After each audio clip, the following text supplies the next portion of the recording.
All right. Good afternoon again, everyone. So welcome to this makeup lecture session na ginawa natin ngayon sa labs because hindi ko kayo na-meet last Wednesday due to some connectivity issues.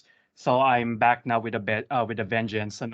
So ang gagawin natin ngayon ay tatapusin natin yung module number 10. Last week, na-discuss naman natin yung simula, Introduction to Ordinary Differential Equations. And we have mentioned na medyo kakaiba yung pag-solve ng mga ODE than the usual equations that we are solving kasi we are not looking for a specific number or a specific set of numbers that will satisfy an equation or a set of equations, but rather we're looking for a function that satisfies an equation that involves the derivative, right? So basically, if we're looking for instance in this problem, okay, so dx dt equals t over x. So we are looking for all functions x, function of the independent variable t, such that the derivative of x with respect to t is equal to t over x. Okay, so um, for some interval of the independent variable and some initial conditions. So, ang challenge ngayon ay hindi ang challenge ng ODEs ay maghanap tayo ng mga functions, hindi lang specific number, pero ano yung mga functions o ano yung unique function that will satisfy the given equation. And then so yun yung unang takeaway na gusto kong maging clear sa ating lahat kasi minsan yung mga students pag nagpa-solve ka na, okay, so use say Runge-Kutta method or use the Euler's method to solve this ordinary differential equation. So makakuha sila ng W1, W2, W3 hanggang sa W sub say W sub 100, Tapos ang ibibigay lang nila na final answer sa conclusion ay W sub 100, which doesn't make sense because you should not just give me a number because I ask you to solve for a function. So at least give me the value of the function or an estimate for the value of the desired function all throughout the time interval. So yung W0, W1, W2 hanggang Wn, okay? Yung set na yan yung kukuhanan nating approximation para dun sa solution ng function kasi nga yung mga machines hindi sila equipped or hindi sila designed to spew out a continuous function, right? Or a differentiable function. So discrete values lang yung kayang i-handle ng ating mga numerical devices. So yun lang yung kaya nating ipagawa sa kanila. Humanap ng approximation sa function values ng function x doon sa iba't ibang number pero discrete lamang. So discrete set of numbers in the desired interval or in the interval of interest. Okay? So tiningnan natin yung isang paraan paano maghanap ng solutions in yung Euler's method. Okay? And we mentioned na gagawin natin dito, unang-una, pipili tayo ng time discretization. So dun sa variable t, hahanap tayo na or pipili tayo ng mga points doon sa interval, say, AB of interest. Tapos dito natin estimate yung function value ni function x. Alright? Then for brevity, gumamit tayo ng mga notations, this guy. And this is what I'm saying kanina. We want to find actually a set of W sub i's such that the W sub i's will approximate the values at the specific time steps or the specific T sub i's, all right? And then the general format is, tinignan natin, posibleng ganito. Ito yung isang example ng pinapalitan natin yung derivative by a difference equation. Because remember, our original problem is dx over dt I equals a function of t and x, right? But again, computers cannot handle finding the derivative exactly. So papalitan natin yung derivative by the difference quotient. Okay? So in difference quotient would be the value or the estimate for the value at time step I plus 1 minus the estimate for the time value at the value for the time step t sub I all over the increment o yung h sub I. Gaano kalayo yung t sub I plus 1 mula kay t sub I. And then whatever the right-hand side is, it will be a convoluted expression. It would be an expression that can possibly involve f, t sub I, w sub I, w sub I plus 1, comma, h sub I. And the type of function or the type of method will depend on how the expression phi looks like, right? Halimbawa, wala tong W sub I plus 1, yun yung tinatawag natin na explicit methods because if W sub I is absent from the right-hand side, then we can essentially write W sub I plus 1 explicitly in terms of W sub I. We simply we simply multiply both sides by H sub I, tapos lipat mo yung W sub I sa kabila, so matitira lang si W sub I plus 1 sa kaliwa, right? But if W sub I is present here and you cannot put it on the other side of the equation, so posibleng nasa loob siya ng isang transcendental function, so ang tawag natin naman doon ay mga implicit methods. And if you have an implicit method, then you might need some root finding techniques in order to find W sub I plus 1 from equation 10.9. Okay? So, and then we also said na kapag kayong method ay nakadepende lamang sa isang previous value, for instance here, the value of W sub I plus 1 by hook or by crook can be solved in terms of only W sub I. So, isa lang previous value yung hinahanap natin, so one-step method to. We might encounter some techniques wherein W sub I plus 1 will require previous two values. Halimbawa, W sub I and W sub I minus 1. So that will be a two-step time method, okay? And I guess yun, then we proceeded deriving Euler's method, which is a one-step explicit method. Actually, it's very simple, right? So yung Euler's method, ito lang. So yung initial condition, W sub 0, that would be supposedly our estimate for the function value at x at time t sub 0. Pero given to sa problem, yung initial value, so we will just use the initial value given in the problem at yun na yung i-assign natin kay W sub 0. So there will be no error in our W sub 0, right? But for succeeding I values going from 1 until capital N, actually, dapat ito ay capital, I think N minus 1 dapat. Let's see. Actually, tama.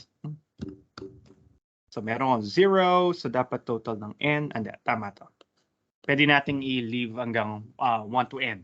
So ibig sabihin si W sub I plus 1 ay hanggang W sub n plus 1, where basically n is your number of time steps minus 1. Okay, so I think we can leave it there or leave the index there for a moment. Tapos naabot ba natin to example 10.4? Sorry, hindi ko matandaan yung ginawa natin ng Friday. But I think we did, right? I remember we did one example. I'm just not particular which example we solved. So, but I hope that's 10.4. Okay, thank you, Ezekiel. So, ito yung sa 10.4. Were you able to recreate the table I have in figure 1? Okay. Tapos sabi ko, ito yung pinagkaiba niya, no? So, kung naggagawa tayo halimbawa sa fixed point iteration, ang conclusion nyo lang na ilalagay ay yung huling iterate, tama? Oops, ano nangyari? Ang nilalagay lang natin sa conclusion yung huling iterate, ano? Pero don't do that for ODEs kasi sa ODEs, ang ating sagot, yung ating approximation ay yung lahat ng mga W sub i's. Because this guy is our estimate for the function value at time t equals 0, which happens to be our initial condition. Then when t is equal to 0.5, our estimate for the function value x of 0.5 is 1. And then this guy is our estimate for x of 2.5, and so on. So kaya talagang hindi nyo pwedeng ito lang yung i-conclude na final answer dun sa solution. Kasi siya lamang yung estimate nyo mula dun sa final time step o dun sa right boundary ng interval. So if you were asked to find an estimate, then you should give me all of the W sub i's. Okay? Now, and then also in this table, nilagay ko yung relative error dito sa dito sa last column para makita ko at every time step ano yung nangyayari dun sa error. So at the first time step, aside from the initial condition, medyo pangit pa yung approximation because it's around 11% error, then around 12% error sa second time step. But it will eventually decrease, bumaba siya hanggang 1.23%. The only thing that we can deduce here is habang lumalaki yung habang lumalapit tayo dun sa right endpoint ng interval 0 to 5, ano, kung saan naka-define yung ating initial value problem, parang mas gumaganda yung approximation, right? Kasi nga, dito nasa 10% pa, 10%, bumaba ng 8%, 5%, and so on. So the only conclusion or inference that we can make here is that if we will superimpose the plots of the scatter plot of the W sub i's on top of the actual solution, which for our in our case, swerte tayo kasi alam natin yung exact solution. Sinolve natin siya by hand. So habang lumalapit tayo dun sa kanan ng interval under consideration, paganda yung approximation. So mag-overlap yung mga graphs pag nasa malapit na tayo kay t equals 5. And true enough, kaya sa ODEs, mas gusto ko na nakikita yung graph. Right? Ano yung dalawang graphs? Whenever you can ask MATLAB or your Python or whatever computing software you're using to plot the estimates, say as a scatter plot. So ipapaano mo lang yung mga points. So kung scatter plot lang yung ginamit nyo, ito lang mga dots yung makikita ko. Right? Kasi nga yun lang yung mga na-solve natin na function values. Kasi hindi kayang i-compute ni computer yung ODE sa lahat ng mga lahat ng possible time values, right? Now, if we will allow our software to interpolate or to guess what is the most likely behavior of the function on the intermediate points between two consecutive mesh points. Tawagin nating mesh points yung mga test points na ginagamit natin dun sa discretization ng ODE. So kung papayagan natin si MATLAB na, okay, ikaw na yung bahala. Gamitin mo yung mga graphing software, graphing routines mo dyan para makakuha ka ng best inference on how the function will behave between two mesh points. And if you do that, we'll get the red line, the red curve here. And then the orange one is the exact solution. And you see, near the left endpoint, medyo malaki yung gap. Kaya ko pa siyang drawingan ng aking pointer. Pero the gap becomes smaller and smaller when we go to the right-hand side. To the right-hand point. Okay. However, medyo counterintuitive, right? Can somebody speculate kung bakit counterintuitive itong na-observe natin na phenomenon? Tingnan ko habang maghahanap ako ng maiinom.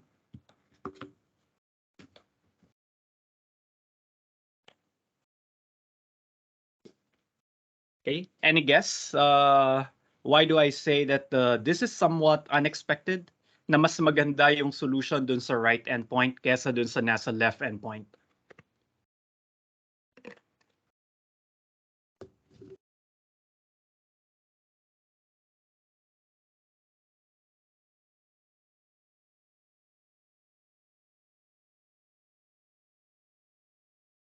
Walang gustong mula.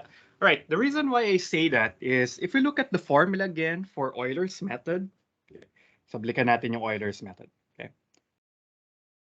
So ito yung specific Euler's method para dun sa ating problem, right? So ito yung H, ito yung f of t sub I, w sub I. Okay. So kung mapapansin nyo, okay, wala tayong problema kay w sub 0, that is exact. Okay. Pero para ma-compute si W1, alright, para ma-compute si W1, papalitan ko to ng I equals 0. Okay, gagamitin ko si W sub 0, pero no problem about W sub 0 because that is exact. So what we get is W1, which is an estimate for X sub I. So this is an approximate to X sub 1. Alright? So para ma-compute si W sub 2, alright, so kailangan ko yung W sub 1 plus 0.5 times T sub 1 all over W sub 1. Alright? Kaya lang ang problema dito, si W sub 1 ay isa ng approximation. So parang nag-feed ako kay W2 ng isang estimate. Hindi eksakto yung nilagay ko. So yung error doon sa approximation sa X sub 1, alright? So parang nai-inherit o nakaka-apekto doon sa accuracy ni W2, right? Kasi kung malaki yung error mula kay W1, alright? So ibig sabihin, yung error na dala-dala niya, ma-absorb ni W sub 2, and not just that, so dadagdag siya on top of the theoretical error para kay W sub 2. Alright? Nakita niyo yung nakita niyo yung proseso. Parang nag-feed ka ng erroneous data, pero hopefully sana maliit lang yung error na na-feed ko kay W1. Tapos yung erroneous data, hindi naman erroneous, pero yung approximate para kay W sub 1, meron yung uncertainty na mapapasa ko kay W sub 2. Tapos si W sub 2, which has the error from the inherent calculation of W sub 2 plus the error that was propagated from the from W1, that will be passed on papunta kay W sub 3. So si W sub 3, marami na siyang daladalang pasanin. Ano? Lumalaki yung error na napupunta sa kanya. That's why I am a bit surprised that ganito yung nangyari. All right? It turns out na kahit magsimula ka na malalaki yung error, somewhat there had been some cancellations. The errors probably were opposites in signs, and then luckily nag-cancel sila. Kaya mas gumanda ng gumanda yung approximates natin dun sa dulo. Alright? So ito yung isang peculiar thing about this particular example na okay, na-mitigate o nawala yung pagpropagate ng error mula sa isang value papunta sa isang value. Kasi nga time marching tayo, no? Start tayo sa T0, T1, T2, T3, and so on. So kahit sa T sub 10, dapat nakita natin na mas malaki yung error kesa nandito. Pero apparently that is not the case here. And the only explanation I can offer for that ay posibleng yung error dito halimbawa ay negative, pero yung error dito ay positive, so they sort of cancel each other out. They are of the same magnitude, kaya posibleng bumaba yung error habang tayo ay palayo ng palayo dun sa left endpoint. Okay? And for that reason, if you compute W sub I minus X sub I, pag kinuha natin yung error between the true value at time T sub I, at saka yung estimate natin W sub I, tatawagin natin siyang global discretization error. Yeah. Global discretization error or GDE. Kaya siya global discretization error kasi kapag kinompute natin yung W sub I minus X sub I, yung error na nakukuha natin dito ay actually hindi lamang yung error sa local na point T sub I, pero it represents all the errors that have accumulated from all previous time steps. Kaya siya global kasi pag pumunta ka sa W sub 5, halimbawa, kinuha mo yung X5 minus W sub 5, na-factor in mo na doon yung error na nanggaling din doon sa mga kapitbahay sa kaliwa ni T sub 5. So yung error kay W1, W2, W3, W4, naka-affect na sila dito sa error neto.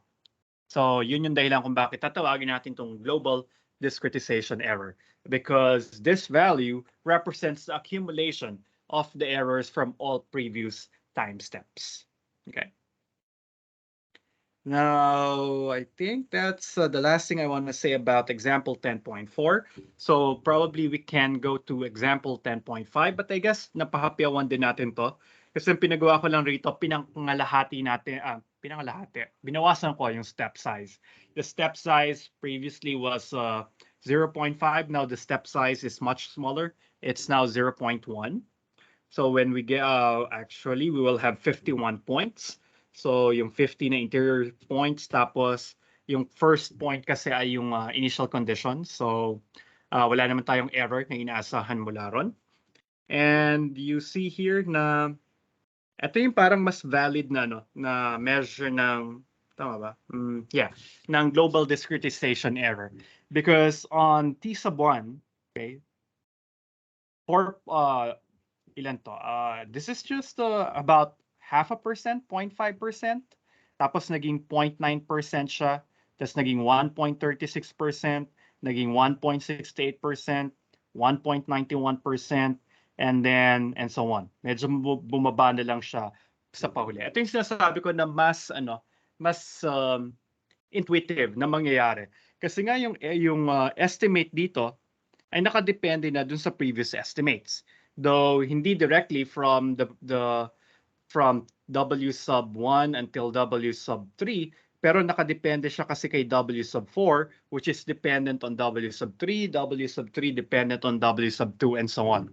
So ito yung sinasabi ko na, yeah, parang mas kapanipaniwala yung behavior na habang lumalayo ka dun sa left endpoint, kasi marami ka ng time steps na pinagdaanan, so malamang yung relative error ay lalaki ng lalaki.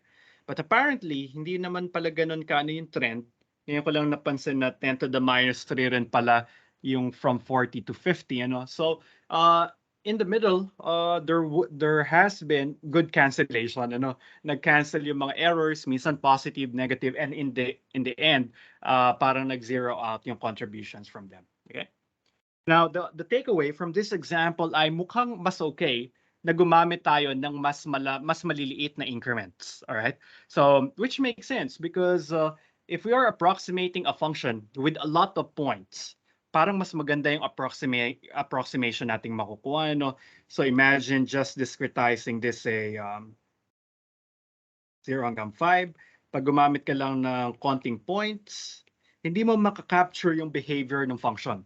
So, ang ginawa natin dito, ginawa natin mas dense yung discretization mesh. So, the more points, it appears that theoretically, we should have gotten, actually, hindi pala theoretically, hindi pa natin na-prove, but intuitively, it makes sense to increase the number of discretization points. Mas marami na tayong test points na ginagamit, so malamang dapat maganda na yung approximation natin na makukuha. And true enough, okay, there we go. Okay. Halos nag-overlap na yung dalawang graphs.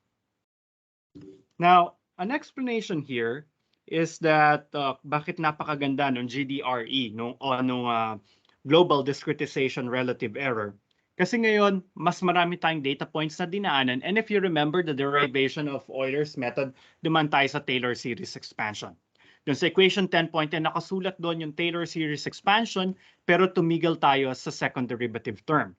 Yung second derivative term, ito yung itsura niya. 1/2 h squared y double prime of c, where c is a number on the open interval 0, 5. Okay? So makita nyo, ito yung error term dun sa Taylor series expansion. So ito yung nagre-represent dun sa quantity na hindi na natin sinama dun sa summation. Kasi yung Taylor series nga siya, so dapat infinite number of terms. But we only considered until the linear term.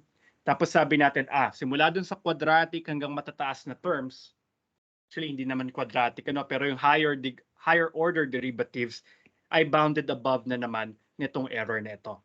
Okay, or represented by this particular error. And you see that if you examine this error term, h squared yung nandyan. So ibig sabihin kung h squared yan, ibig sabihin kung malaki si h, kung mas maliit si h, mas liliit yung h squared, so mas maliit dapat yung error talaga. Alright, kasi ito nga yung error term, meron siyang factor na h squared. Alright, so yun yung mabilis na explanation, but we will do more on that later. So yun yung titingnan natin ngayon, yung error analysis para kay Euler's method. Okay? And then I have another example here, the other ODE that we solved by hand last time. So let me just scroll down and just try to recreate this. By the way, I made some edits dun sa previous version ng module 10. Specifically, I reordered the variables inside the function f.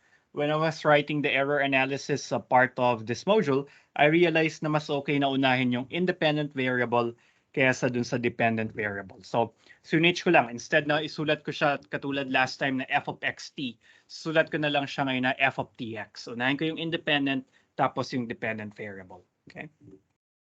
And I guess there's nothing new with example 10.6. But what I want you to do is to recreate the solution or my solution to example 10.6. Tapos tama ba 10.6? So yes. And then redo it, pero palitan natin yung step size. Nag-start ako ng step size na 0. Ano step size nito? The step size is 0.5. So ang sabi ko rito ay try nyo yung h equals 1/4, h equals 1/8, h equals 1/16, and h equals 1/32. So tingnan natin ano yung naging effect, or gusto kong makita nyo firsthand ano yung nangyayari kapag pinababa natin yung step size. Okay? So you need to compare the L2 relative errors from each run and then comment on what trend did you observe. Okay? So katulad lang nung ginawa ko kanina. And then dito sana, hindi nyo na kailangang i-plot if you'll be doing exercise 10.1, ano, hindi nyo na kailangang i-screenshot yung napakahabang table ng values para halimbawa sa 1/32. So medyo marami ka ng points na dadaanan dyan. So baka hindi na maganda na mag-copy-paste ng say a table of 100 elements unless ita-truncate nyo siya katulad ng ginawa ko rito. Ano, binura ko yung nasa gitna para hindi masyadong mahaba yung figure. Okay. So that you can do that, pero mas interested ako na ipakita niyo yung i-plot niyo na lang. Okay. So i-plot niyo yung 1 2 3 4 5 yung 5 solutions na nandito, tapos sa ibabaw ng actual solution which we solved by hand para makita natin na indeed mukhang yung mas maliit yung step size ang may pinakamagandang approximation. Okay? So I think that's for the method itself. So we are now ready to go to the error analysis. So ito na yung bagong part ng module. Mali pa pala yung numbering ko. Oops. Dapat ito ay C. Okay. Section C na pala, third section na to. So titingnan natin yung error. So let's start with the local, what we call the local truncation error or the LTE. So yung LTE, siya yung measure ng effect ng conversion ng differential equation into divided differences. Okay? So ito pa lang yung sa design ng method. So remember, nag-start tayo sa dx over dt equals, dinrawing ko ba yun? Hindi ko na siya sinulat dito. Ito ay equal kay f of dx, alright? Tapos ang ginawa natin para magkaroon tayo ng isang method that is acceptable for machines, ano? So ang ginawa natin, pinalitan natin to ng w sub I plus 1 minus w sub I over h sub I equals phi of f h w sub 1, w sub 2 at saka t. Alright? So ang tinatawag nating LTE ay yung error that happened in this conversion mula sa differential equation papunta sa isang difference equation. Bakit siya local? Kasi ito yung nangyayari sa bawat point without any regard to previous or to the contributions from previous errors. Okay? So kasi ito yung binibigay niya sa time step na to. Ito yung naging error mula dun sa pagkaka-convert nung derivative papunta sa isang finite difference. So ito ay nangyayari sa bawat I. At sa bawat I or sa bawat time step, wala pa tayong ibang kinoconsider na contributions, kundi dun lamang sa discretization ng derivative papunta dito sa difference equation na ito. Right? And actually, we have seen the LTE kanina when we mentioned na ito pala yung dahilan kung bakit mukhang mas maliit yung H, mas maganda yung approximation na binibigay. Kasi ito yung nakadependent, parang ito yung theoretical error na manggagaling dun sa derivation ng method itself. And this is what I was describing earlier, na meron tayong series expansion supposedly para kay X, pero ito-truncate lang natin siya until the first order term, tapos yung error ay manggagaling dun sa second order term. Okay? So paano natin mako-compute yung LTE? Well, tawagin natin yung LTE on each I to be tau sub I. So yung tau sub I ay equal dito kasi ito yung pinampalit natin sa hold on.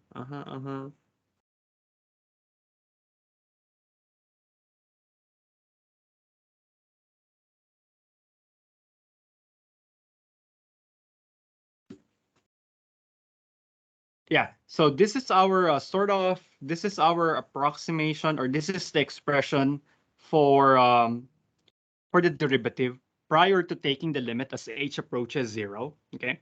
Tapos supposedly, ma-minusan ko yan ng w sub I plus 1 minus w sub I all over h. Here we are assuming that we are we do have equally spaced points h, all right?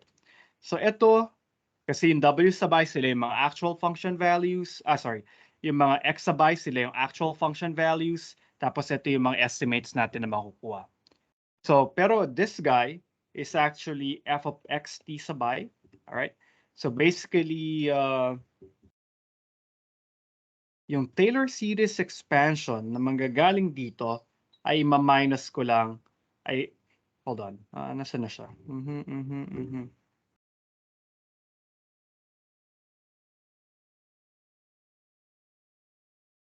Oh, yes. Because, okay, sun equals si f of x sabay t sabay. Si f of x sabay t sabay ay equals sa x sabay. Ito ita-transpose ko, magma-minus. Tapos, i-divide ko both sides by h. I-divide ko both sides by h. So, matitira ay ang x sub I plus 1 over x sub I. Sorry, bakit over? Minus x sub I all over h sub I ay equal kay f of x, f of t sub I, x sub I, plus 1/2. Dahil nag-divide ako both sides by h, so ito ay magiging h x double prime of c. Tama ba? Dito pala pwede ko nang i-assume na si h ay, no, ay uniform. So, gamitin na natin yung h. Ito ay magiging h. So, ibig sabihin si x sub I plus 1 minus x sub I all over h, which is basically our derivative formula prior to taking the limit as h approaches 0, ay equals sa f of t sub I comma x sub I plus 1/2 h x double prime c. Pero sabi natin ng LTE ay equals sa difference between these two guys. So this guy minus this guy, actually f of tx sabay pala yung ma-minus ko, will eventually give us this. Actually, kailangan ko na lang pala rito gawin, i-transpose ito dun sa kanan, sa kaliwa. Makukuha ko na ito minus f ay equal kay 1/2 h x double prime of c sabay. Okay. And then the nice thing about this is when we lay down with Euler's method, sabi natin ang hihingin nating condition para dun sa function f o dun sa, hindi sa function f, pero dun sa solution x, siya sana ay may continuous na second derivative, right? So since that is part of our assumptions, then by the extreme value theorem, kasi si x double prime ay continuous sa isang compact set, that compact set is the closed interval AB, then we know that the maximum for x double prime will exist. Tapos, so ito ay nag-exist. So yung yung upper bound para sa ating LTE ay equals sa 1/2 h times the maximum value of x double prime of t. Alright? So sa bawat I, yung LTE sa bawat point na yon, which is basically due to the conversion of the differential equation to a difference equation, ay bounded above by h over 2 times the maximum of the second derivative. Okay? So ito yung expression natin or upper bound natin para sa LTE. And what can we say about this? This is constant, right? That's just a constant value. May constant dito, pero it is only dependent linearly on h. Kaya sabi natin, yung LTE sa Euler's method ay big O of h. So this means that the error vanishes in the same rate as how h goes to 0. So kung gaano kabilis mag-0 si h, ganun din kabilis nagzi-0 yung LTE. So the smaller the step size h is, the smaller the LTE becomes. All right? So yun yung idea.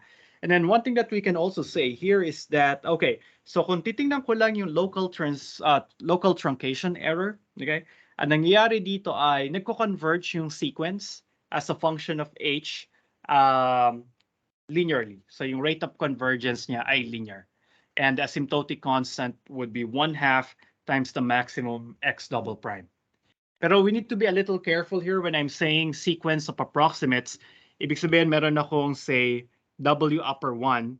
Ito yung say ito halimbawa yung nakuha kong W1, W0, W1. Tapos si W upper 2, siya yung W0, W1, at saka W2. Si W upper 3, di ba kasi parami ka pag lumiliit yung step size, dumadami yung discretization points. So marami kang data na nakukuha. Marami kang estimates para dun sa function value. So, ang sinasabi ko rito na nagko-converge linearly as a function of h ay yung sequence ng mga curly w's upper n. Sila yung magko-converge to the true solution as fast as how h goes to 0. Okay? So, so don't confuse it as yung usual na convergence na natutunan natin in our previous analysis. Okay? So yung local truncation error, okay? So yun yung translation from a differential equation to a difference equation. Now we go forward. Tingnan naman natin yung global discretization error. Kasi yung local, okay, hindi niya na-factor in lahat ng errors na pumapasok o nakakaapekto dun sa estimate. Kasi ang tinitingnan niya lang, kaya siya local eh. Tinitingnan niya lang at a particular point, ano yung naging epekto ng discretization nung continuous differential operator doon sa papunta sa isang discrete finite difference. At saka yun ay nangyari point to point lamang. Usually kasi mas magandang tingnan yung global discretization error kasi nga na-factor in mo na pati yung mga errors na nanggaling, possibly yung mga LTEs na nanggaling sa mas mababang time step. Okay? And before we can talk about GDEs or bounds for the GDE, so kailangan muna nating tingnan ano yung ibig sabihin ng pagiging Lipschitz. Okay? So hindi ako nagmura, Lipschitz talaga yung pangalan niya. No? So definition 10.1. A function f is a function f of bigla ako nagre-react kayo, no? Ang corny nung joke. Respeto lang ba yun? Okay, I appreciate your respect. Ano? So hashtag respect my joke. Ano? So definition 10.1. A function f of the dependent variable x and independent variable t. So ito yung nasa right-hand side nung differential equation natin. Kasi ang kinoconsider natin, di ba, ay dx over dt equals f of tx. So ang titingnan natin kung Lipschitz siya o hindi ay yung function f, right? So the function f, meron siyang independent variable t at saka dependent variable x. Mas sasabihin natin na it satisfies the Lipschitz condition, or in particular, gagamitin nating adjective yung apelido nung nag-imbento nito. So we can simply say it is Lipschitz in the variable x. So just to be clear in the context, ang sinasabi nating Lipschitz ay dun siya with respect to the independent variable. You can define it for the time variable kung kailan siya Lipschitz sa time variable, pero for the purpose of analyzing the GDE, it is more important to look at pagiging Lipschitz with respect to the variable x, okay? So the function f will be Lipschitz in the variable x on the set D or on a set D, which is a subset of R squared. Kasi ang domain ni f ay subset ni R squared, no? Kasi dalawa lagi yung input papunta kay function f. Meron kang t, tapos meron ka pang isang x na nakadepende kay t. So if you have a specific time value, so that will be your first input to f, and you need to compute x of t bago mo siya i-plug in into f. So technically, dalawa yung nagiging outputs kay f. Kaya yung domain niya ay subset ni R squared. Now, the function f is Lipschitz if we can find a positive constant such that the difference between these two function values, so pag kinuha mo yung f of t x bar minus f of t x tilde, okay, kunin mo yung absolute value, dapat siya ay bounded above by an L multiple of the difference between the x values. Okay? So, pag ito ay totoo, for all points tx bar and tx tilde from the set D, then yun yung masasabi natin na Lipschitz si f with respect to the variable x on the set D. And the constant here is called a Lipschitz constant for the function f. Okay, so I say it is a Lipschitz constant kasi nga hindi na inequality kasi yung sinabi, ano. So kapag halimbawa nakita mo na totoo to sa 0.5, then you can treat say 1 as another Lipschitz constant. Kasi nga kung ito ay mas malaki na sa 0.5 than this guy, ay mas maliit na sa 0.5 times this guy, and then ito rin ay mas maliit sa 1 times this guy.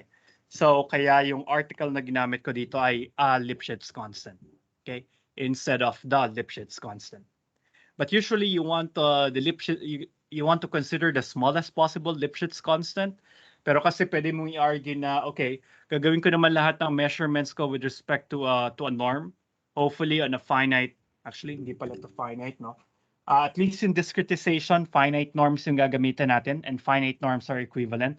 So the choice of the Lipschitz constant might not be too much, might not matter too much, ano?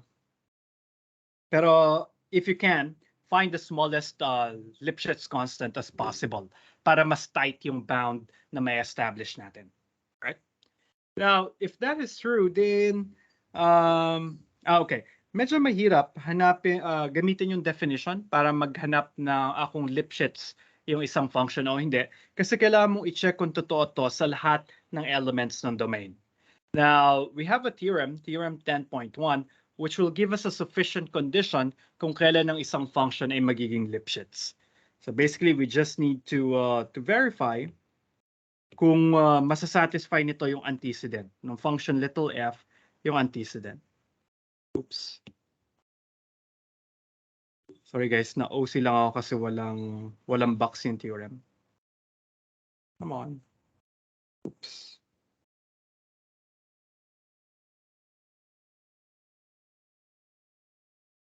Okay, ayaw niyang pumantay, edi mamaya na lang. Alright. So ano yung sufficient condition para sure tayo na Lipschitz na kagad yung isang function? Well, instead of checking that inequality, sabi ng theorem 10.1, kailangan nila nating hanapan ng bound, ng upper bound, yung partial derivative ni f with respect to the independent variable t. Alright? So you have a function f that involves both t and x. Now, kung yung partial derivative ni f with respect to the variable t ay bounded above by a constant L, then we can say that the function f is Lipschitz in x on D with Lipschitz constant equal to L. So mas madali to kasi kukompute nyo lang yung partial derivative ni f with respect to t. Alright? But be careful a little bit here kasi pagko-compute ng partial derivative, tandaan niyo pa ba mag-compute ng partial derivative? Yung partial derivative ni f with respect to t ay basically, mag-chain rule pa nga ba ako dito? Pero total derivative pala yung nasa isip ko.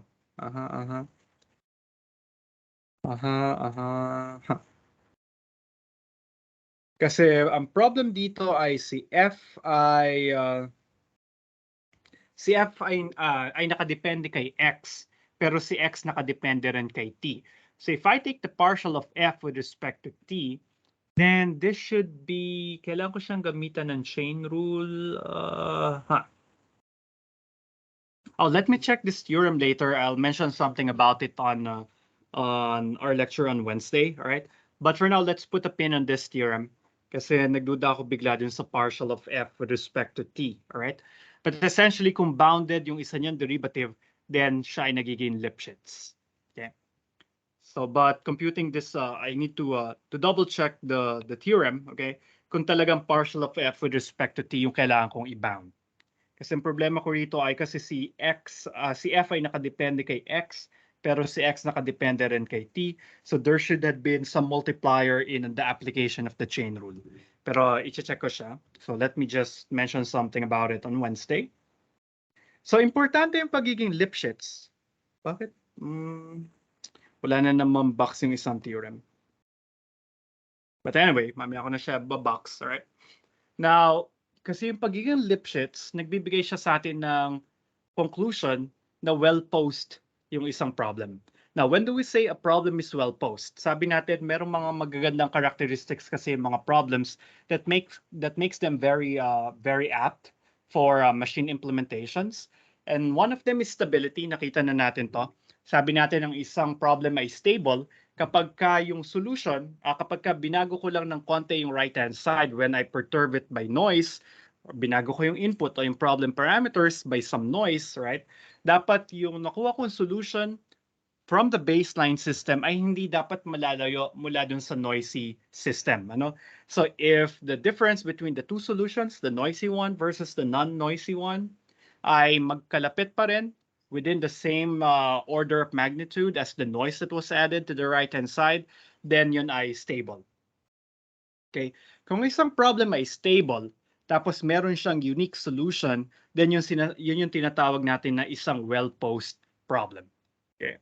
And these are actually the ideal problems to be implemented in a machine. Una, dapat unique yung solution para hindi nakadepende dun sa initial condition or other problem parameters yung magiging output ng algorithm. Tapos siya ay stable kasi nga nag-guard tayo against numerical instabilities caused by perturbations, say, in the right-hand side of our equation. Now, it turns out that yung pagiging Lipschitz can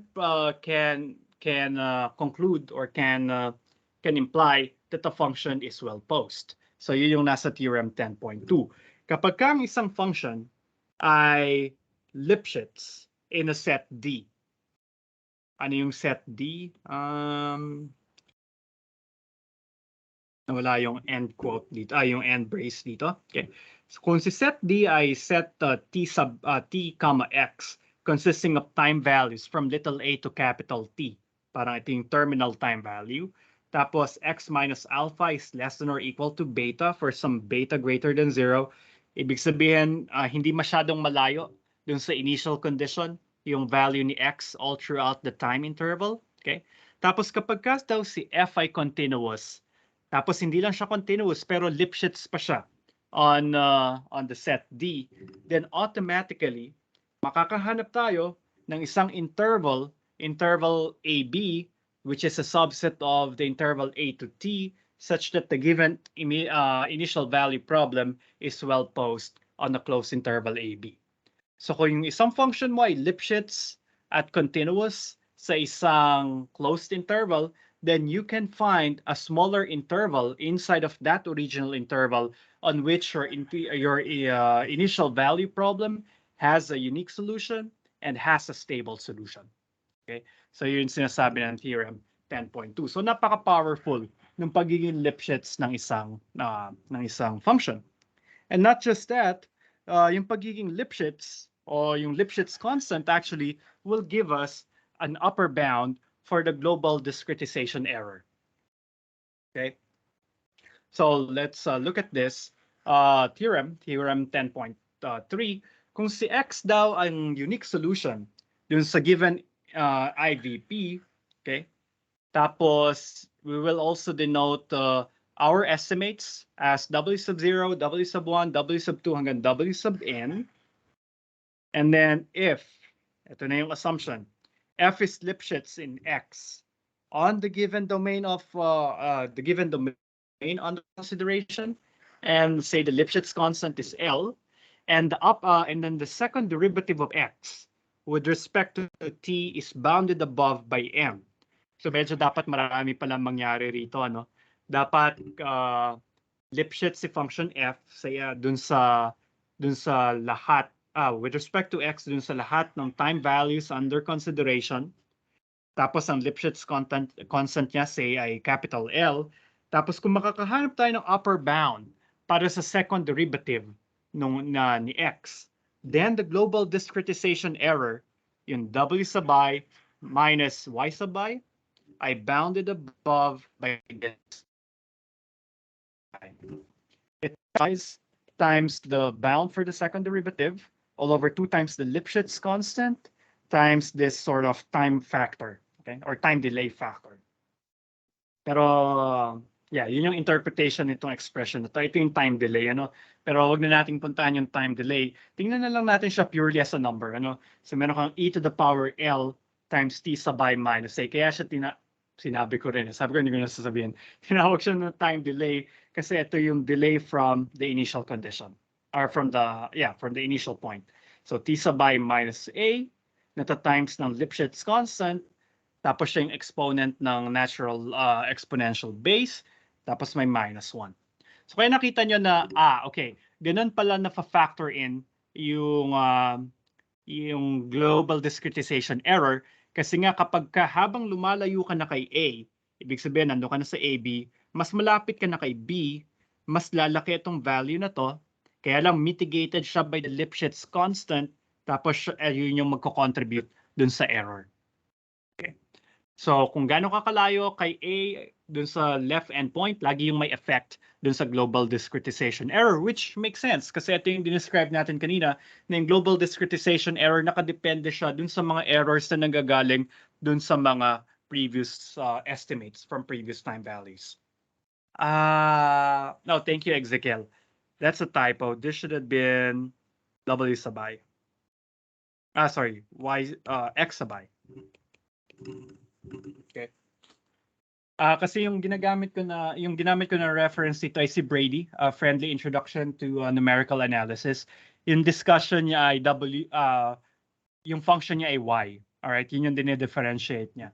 Pero kasi dun sa example na kinopya ko rin sa kanya, dx over dt yung ginamit niya. So just to make things consistent, ginawa ko ng x sabay yung function lagi natin palagi. Okay. And then this reinforces yung notion natin na okay, gumaganda yung estimate galing sa Euler's method habang lumiliit yung step size. And apparently that is true both for the local truncation error and the global discretization error. Kasi ito ay order big O of H din. Okay. So nakadepend, though itong factor nakadepende pa rin kay H kasi ito yung actually, tama ba na sabihin ko siya na big O of H? Nagduda ako bigla eh. Kasi remember si T sub I ay equal kay A plus T sub I. So siya yung subscript. So this would be I plus IH. Para makuha ko yung T sub I, magdadagdag ako dun sa initial point ng I times H. Tapos ma-minusan ko to ng A.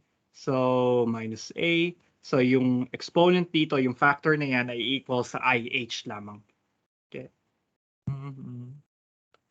So, probably it is not good to say that it is big O of H. Sorry, ngayon ko lang siya na-realize. Hindi siya big O of H kasi meron pa ring H na nakadepende rito sa left, dito sa exponential factor. Kasi si T sub I ay nakocompute natin involving H. Right? So it's I times H kung pang ilang time step times the step size, tapos ma-minusan mo ng A. So ito ay nakadepende pa rin kay H.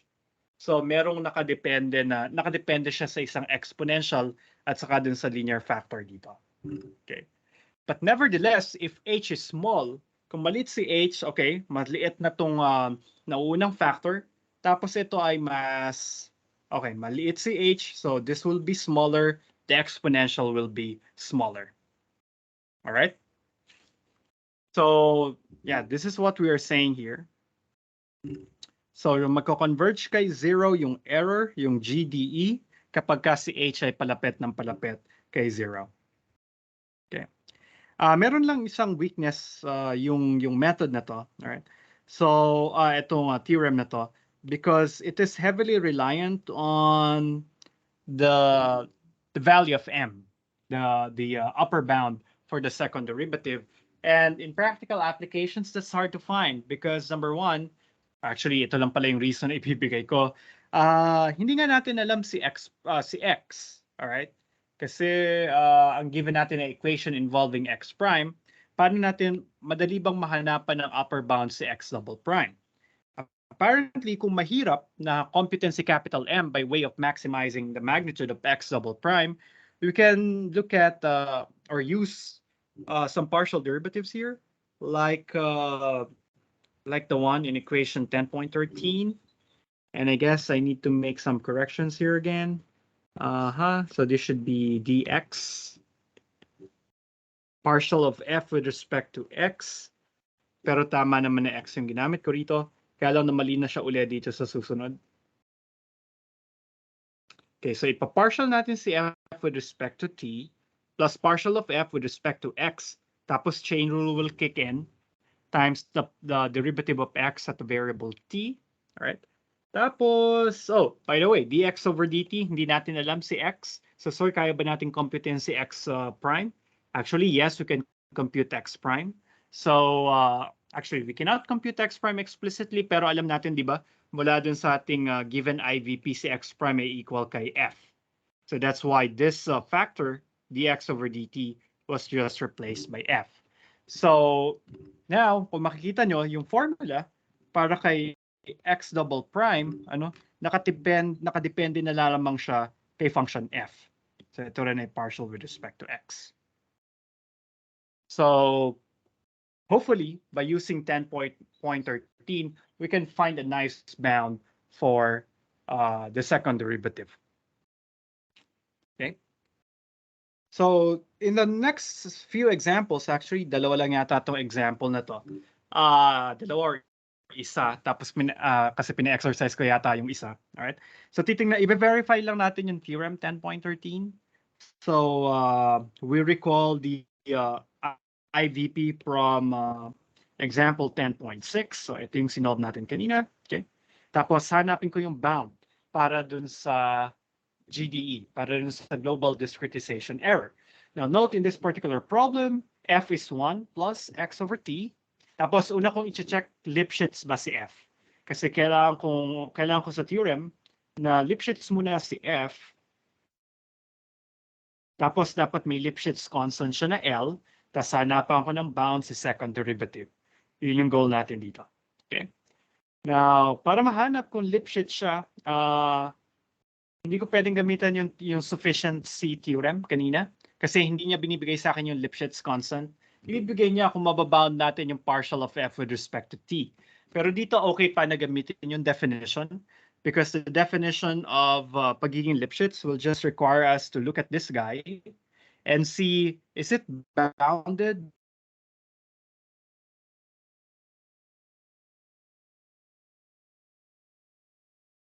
Pag-plugging ko si tx bar papunta kay f, ganoon na rin si tx tilde. Tapos ito yung makukuha ko.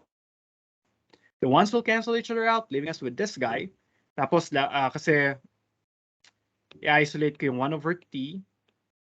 Tapos matitira i-add ng x bar minus x tilde. Alright? Pero ang alam natin dito, ang time values lamang na kinoconsider natin ay simula kay 1 hanggang kay 6. Now, we want to get an upper bound for this guy. So, kailangan ko makahanap ng isang number na mas malaki kesa sa kanya. Okay? But I only need to satisfy that for all t's between 1 over 6. So, how can I make a larger number out of this guy? Well, I can replace t by the smallest possible value. Kasi kung si t ang kung gagamitin yung pinakamaliit na value ni t, ibig sabihin yung 1 over t ay magiging mas malaki. Alright? So mababound natin yung x bar minus x tilde. In that particular case, the smallest t is 1. So maximize yung 1 over t when t equals 1. Okay? So that's why here we have a less than or equal to, supposedly may 1 dyan, times x bar minus x tilde. Okay? So we say here that f is Lipschitz in x on the interval 1, 6, comma r, all right, with Lipschitz constant L equals 1. Tapos luckily, sa problem na to, alam natin yung solution. So pwede ko siyang gamitin para ma-verify yung theorem 10.3. Ano? So alam ko na ito yung exact solution. I compute for its second derivative. So I get 1 over t. So yung maximum ng x double prime ay equal kay 1. So parang katulad lang na, actually kasi naging 1 over t lang din yung x double prime. So now I can apply theorem 10.3 para sa pagbabound ng GDE. So this is the GDE. It's bounded above by h times m. Pero si m ay 1, si h ay 0.5, all over 2 times L, the Lipschitz constant, then times this guy. Tapos simplify, we'll get this. Tapos para ma-verify ito, ang ginawa ko ay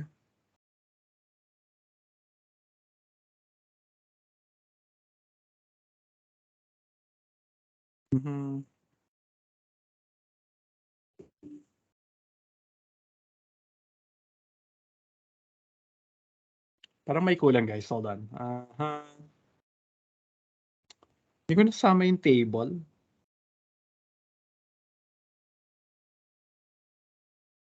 Okay. Andaya. Sinulat ko pala siya sa exercise, sorry. Akala ko dinagdag ko siya rito. Medyo lugaw na ako kanina nung nagsusulat ako. But anyway, so nilagay ko pala siya sa exercise. So what I want you to do in this exercise is to tabulate again or to tabulate the GDEs. All right? Itatabulate niyo yung mga GDEs tapos titingnan niyo kung na-satisfy ba itong upper bound na to. So meron kalimbawa sa table na to, hindi yan yung ginamit ko. Balikan natin yung example kanina. Okay? So instead of the relative error, pa-display na lang dito yung say GDE. Actually, pwede rin namang relative error pero mas okay na GDE kasi yung bounds na nakita natin kanina. Tapos lagay nyo dito yung upper bound para dun sa GDE. Ano nga yun? That's 1/4 H e to the t sub I minus a, but a here is 0 minus 1. Tama ba? Yun yung formula. Yes, okay. So tingnan nyo lang sa bawat I, ito ba talaga ay upper bound noong GDE? Kasi kaya nating computein yung GDE kasi alam natin yung actual solution. So at every time step, you can compute the GDE, check that those GDEs do not exceed itong nasa right-hand side. Okay? And I think dapat ma-verify natin yun. Okay? Questions so far?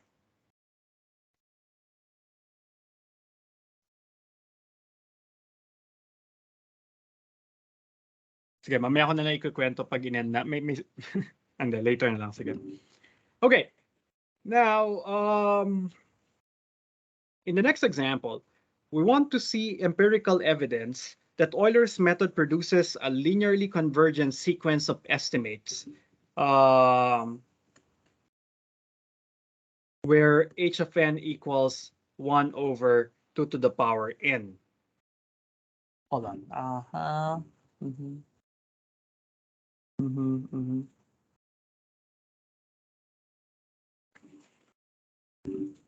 Yeah, probably it's better if I have written this as W upper N of ano yung right endpoint dito? Ang right endpoint dito ay 6 nga ba to? Hold on.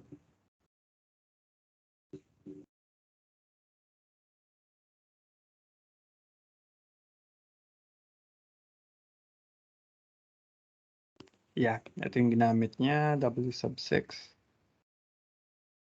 Okay. Now, yung example 10.8, gusto niya ipakita sa atin na talagang linear yung convergence nung series of sequence of estimates using various step sizes. Okay? So in this particular example, pinaglaruan ko yung mga estimates na nakuha ko. So itatabulate ko siya, no? So sa bawat isang H, magkakaroon ako ng sandamukal na values ni W. Alright? Pero sa example 10.8, ang titingnan ko na lang, whenever you're talking about GDE, it makes sense to just look at what is the error or what is the GDE at the final time step. Kasi doon na dapat yung pinakagrabing GDE. Kasi yung error dun sa pinaka right endpoint, it represents or it already took into account yung mga errors from the discretization dun sa mga previous points, all right? So that's why in this example, I am interested at looking at gaano kaganda yung estimate kay x of 6 pag gumamit ako ng iba't ibang step sizes. Okay? Kasi sabi na ang promise ng theorem 10.3 ay yung sequence ng mga estimates mo ay magko-converge linearly. Okay? Or as fast as how h goes to 0. So gagawin ko, okay, paglalaroan ko to, pero ang titingnan ko lang, ano yung error dun sa approximation para kay x of 6. Okay? And then, ito yung results na nakuha ko. So when h is 0.5, nakuha kong estimate para sa function value kay 6 ay this guy. Okay. Kaya kong kunin yung absolute error niyan, or this is actually the GDE. Kukunin ko yung W6, W of 6 minus X of 6. Okay? So ito yung absolute error. Tapos sa time step, ang time step ko ay kalahati. So this is 1/2 squared. So that's 1/4 or 0.25.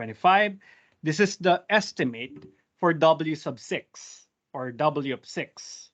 Hindi pala estimate for W sub 6. Ito yung estimate for X of 6. Alright?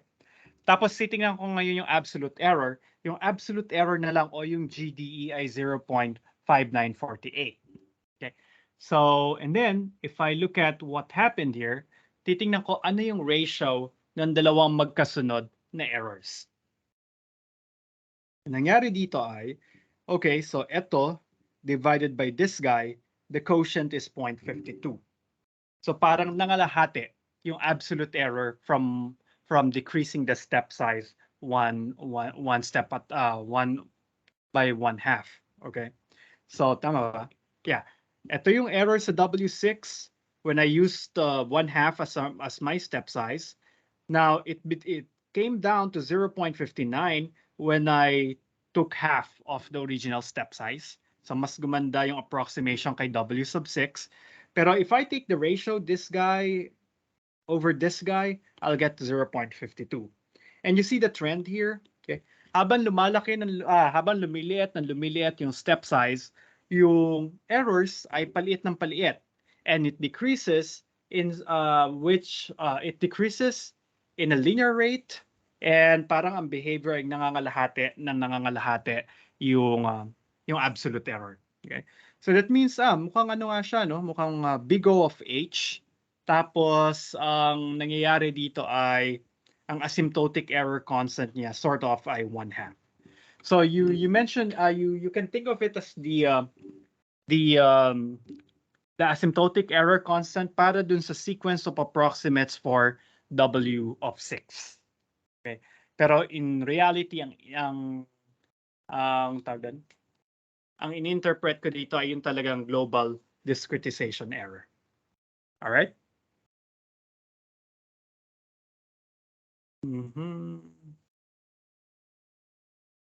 Okay. So questions before we go to the last part? Last part na nga ba to? Yes, I think it's the last part na. Then I guess I will ask you to do or to do a similar thing for this one, okay? Para ma-verify uli or nyo naman first hand na linear talaga yung pagko-converge nung W at the final time value as a function of H.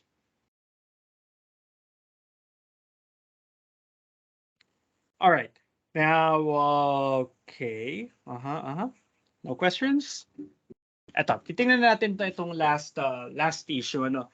So sabi natin, theoretically, pag pinaliit yung step size, pa-dense yung mesh, pero ang kagandahan kahit dense yung mesh, mas maliit yung LTE, mas maliit na yung GDE. Alright? But that will only happen in the theoretical world or doon sa isang perfect computing device. Pero remember, hindi natin to ginagawa on a perfect machine. Pinapagawa natin to sa isang finite arithmetic.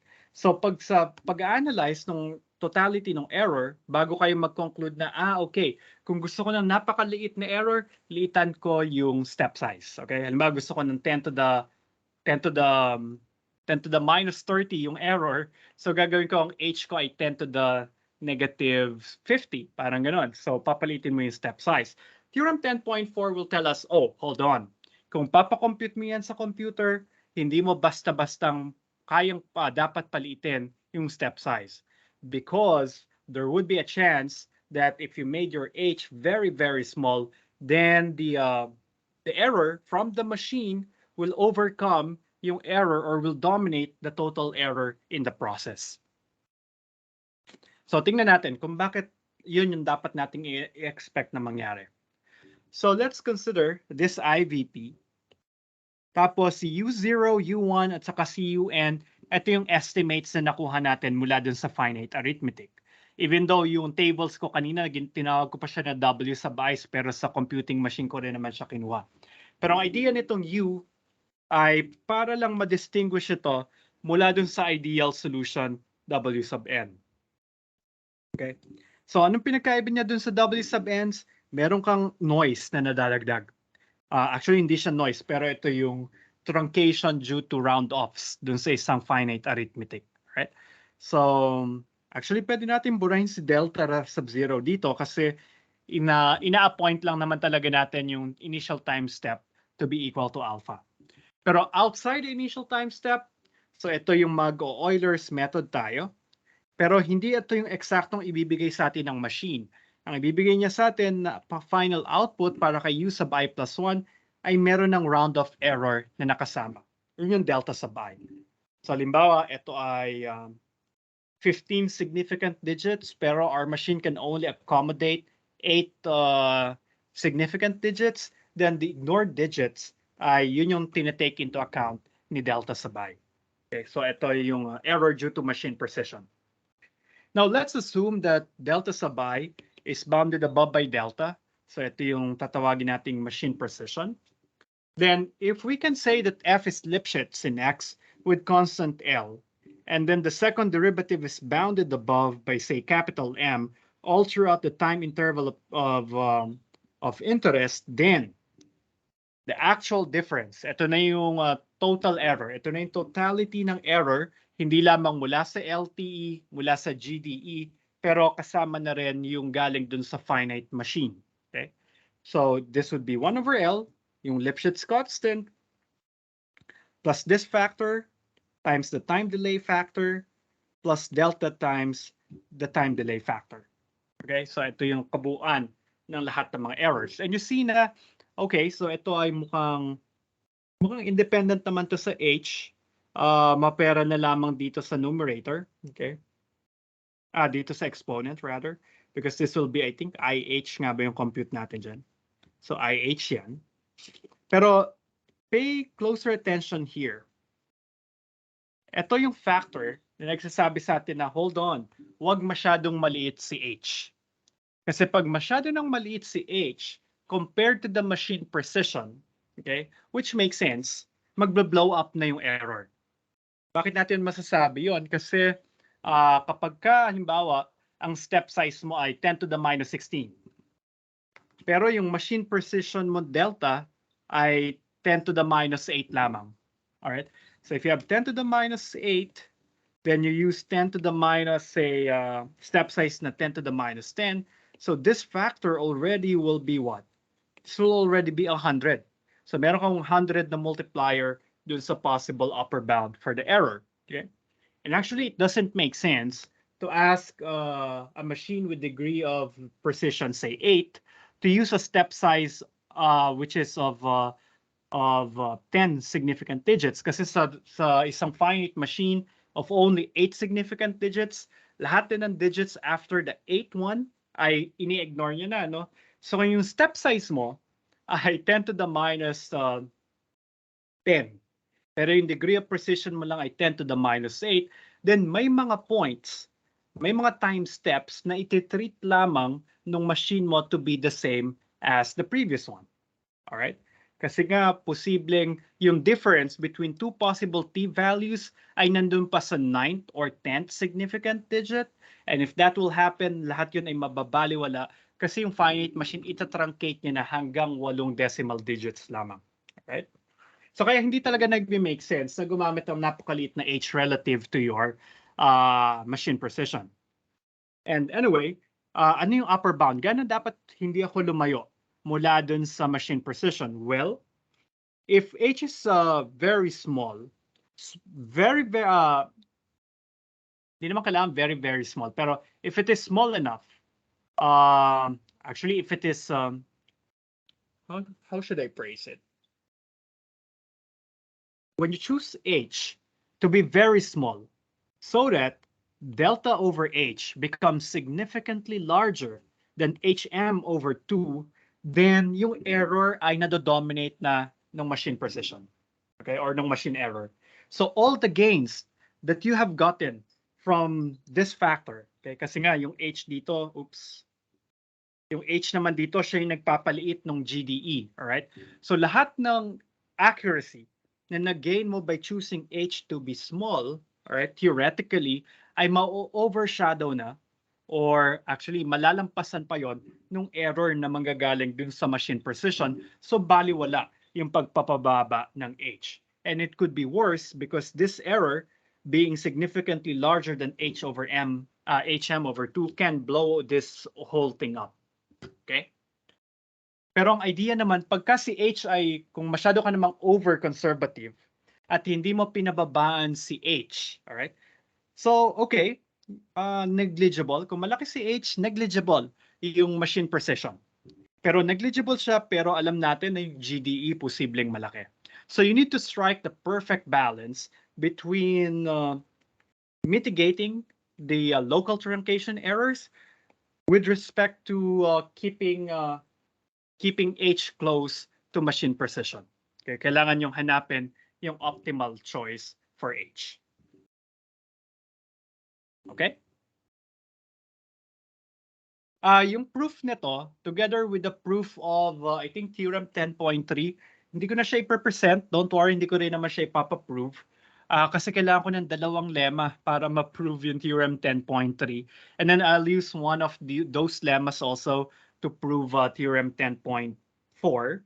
So, i-forgo na lang natin. Ang mahalaga rito ay yung gist o yung mismong result. Okay? Yung gist ng mismong theorem, yung mahalaga sa atin. Kasi ito yung magsasabi sa atin na gaano dapat kaliit si H para makuha natin yung best of both worlds.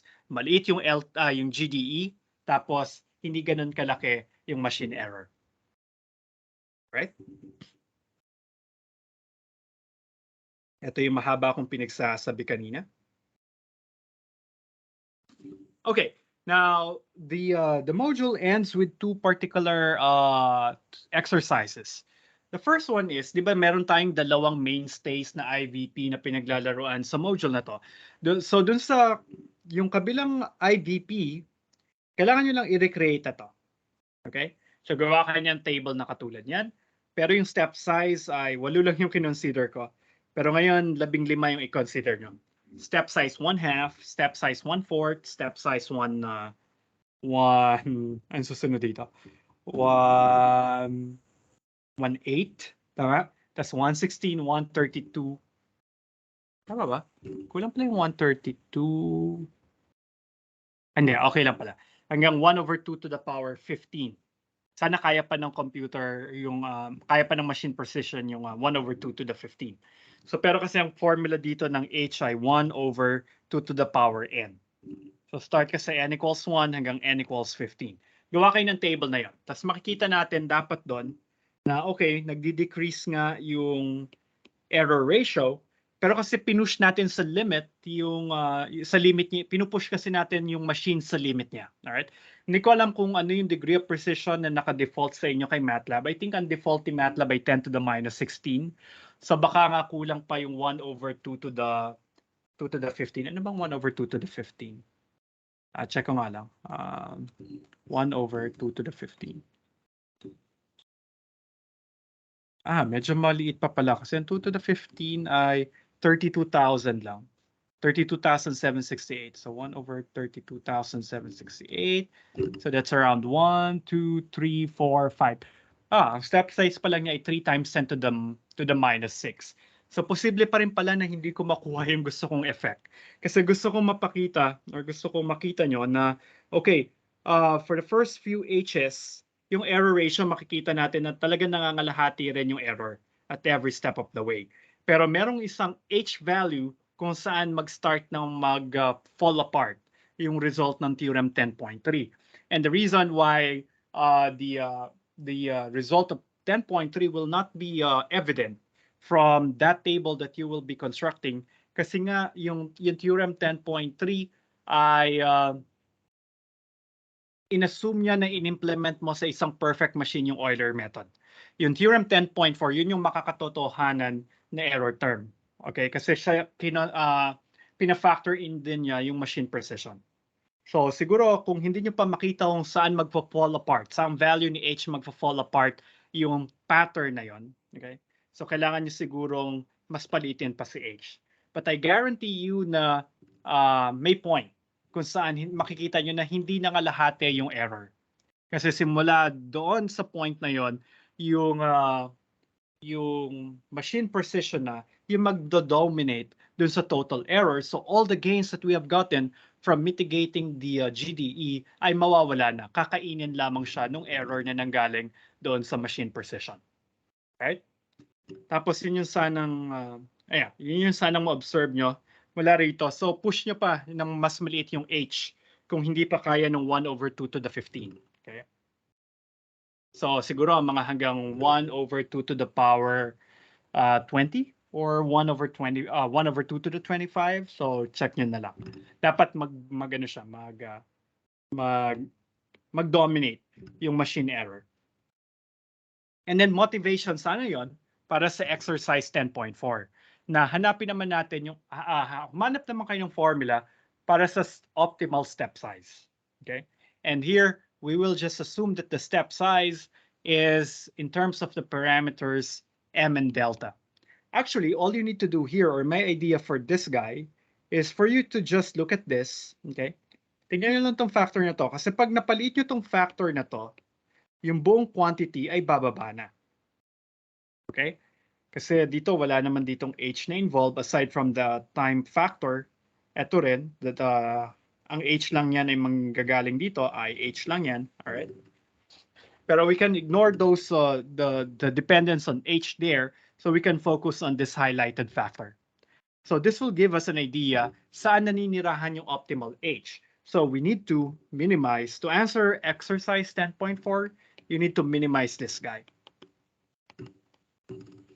Kasi pag nakuha niyo yung minimizer h nito, okay, so in terms siya ni m at saka ni delta, ano, so makikita niyo yung h value kung saan may perfect balance between yung pagpapababa ng GDE at saka yung accumulation ng machine round-off errors. Okay? And with that, mahanap natin ano yung perfect o yung near optimal na step size. Siguro yun yung papagawa ko sa inyo sa lab on Monday. Pero I think we can stop here. All right, any questions?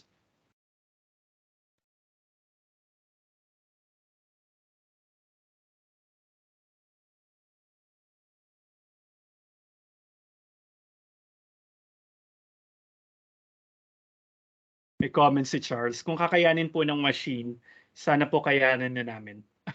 Kayang-kaya niya kayo pa. Magaling kaya yung teacher niya sa 175. Joke. So yun yung kailangan nyo gawin. Okay. So, ang daming nag-expect ng plus. Joke. Alright, so I think that's it for Module 10. So kung wala pang questions, so siguro sinabsorb niyo pa. So just let me know sa Wednesday kung may questions kayo. Ano. Okay, but before we end, pwede natin pag-usapan ng konti as promised yung problem set. Nabasa niyo na ba yung Nabasa niyo na yung problem set? Or hindi pa rin kayo nagka-time na tingnan siya? I-download ko lang parang wala pa akong local copy sa aking tablet. Kasi merong pagka-crash course yung first part, So, first part ng computational part. So, just to give you some guidance on how to perform that method and what's the background. Kasi I'm a sucker for direct applications instead of just giving you a made up matrix tapos isosolve nyo using crowd. Mas maganda na meron siyang background para nakikita nyo talaga yung application niya. Saan siya nakalagay? Separate module. Okay, there you go. Questionnaire.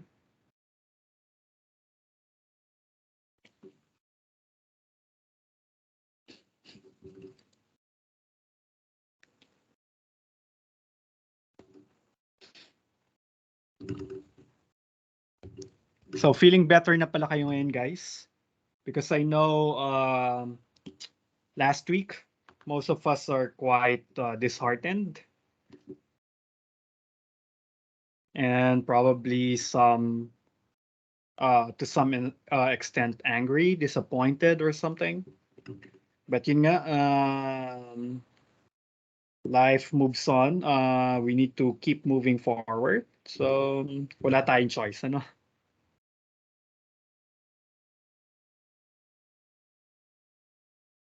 So, nasaan napunta yung problem set ko? Oh, don't tell me. Okay, na-append pala siya. Okay, there you go.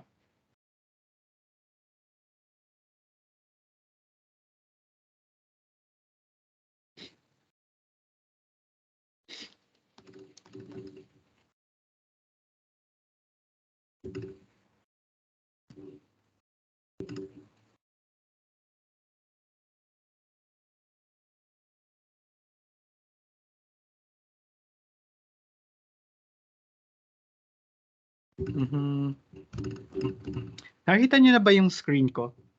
Or naka-ano pa rin siya? Loading.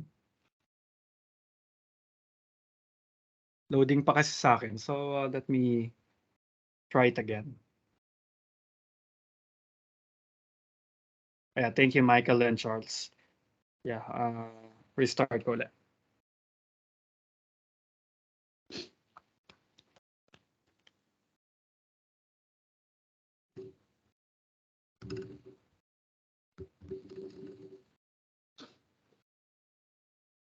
Oh, come on.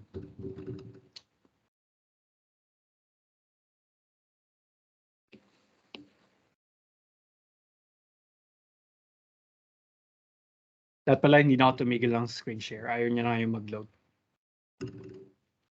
What's the problem?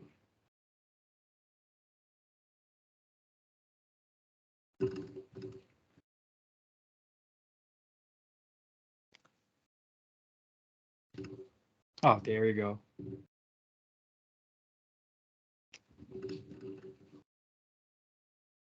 Okay.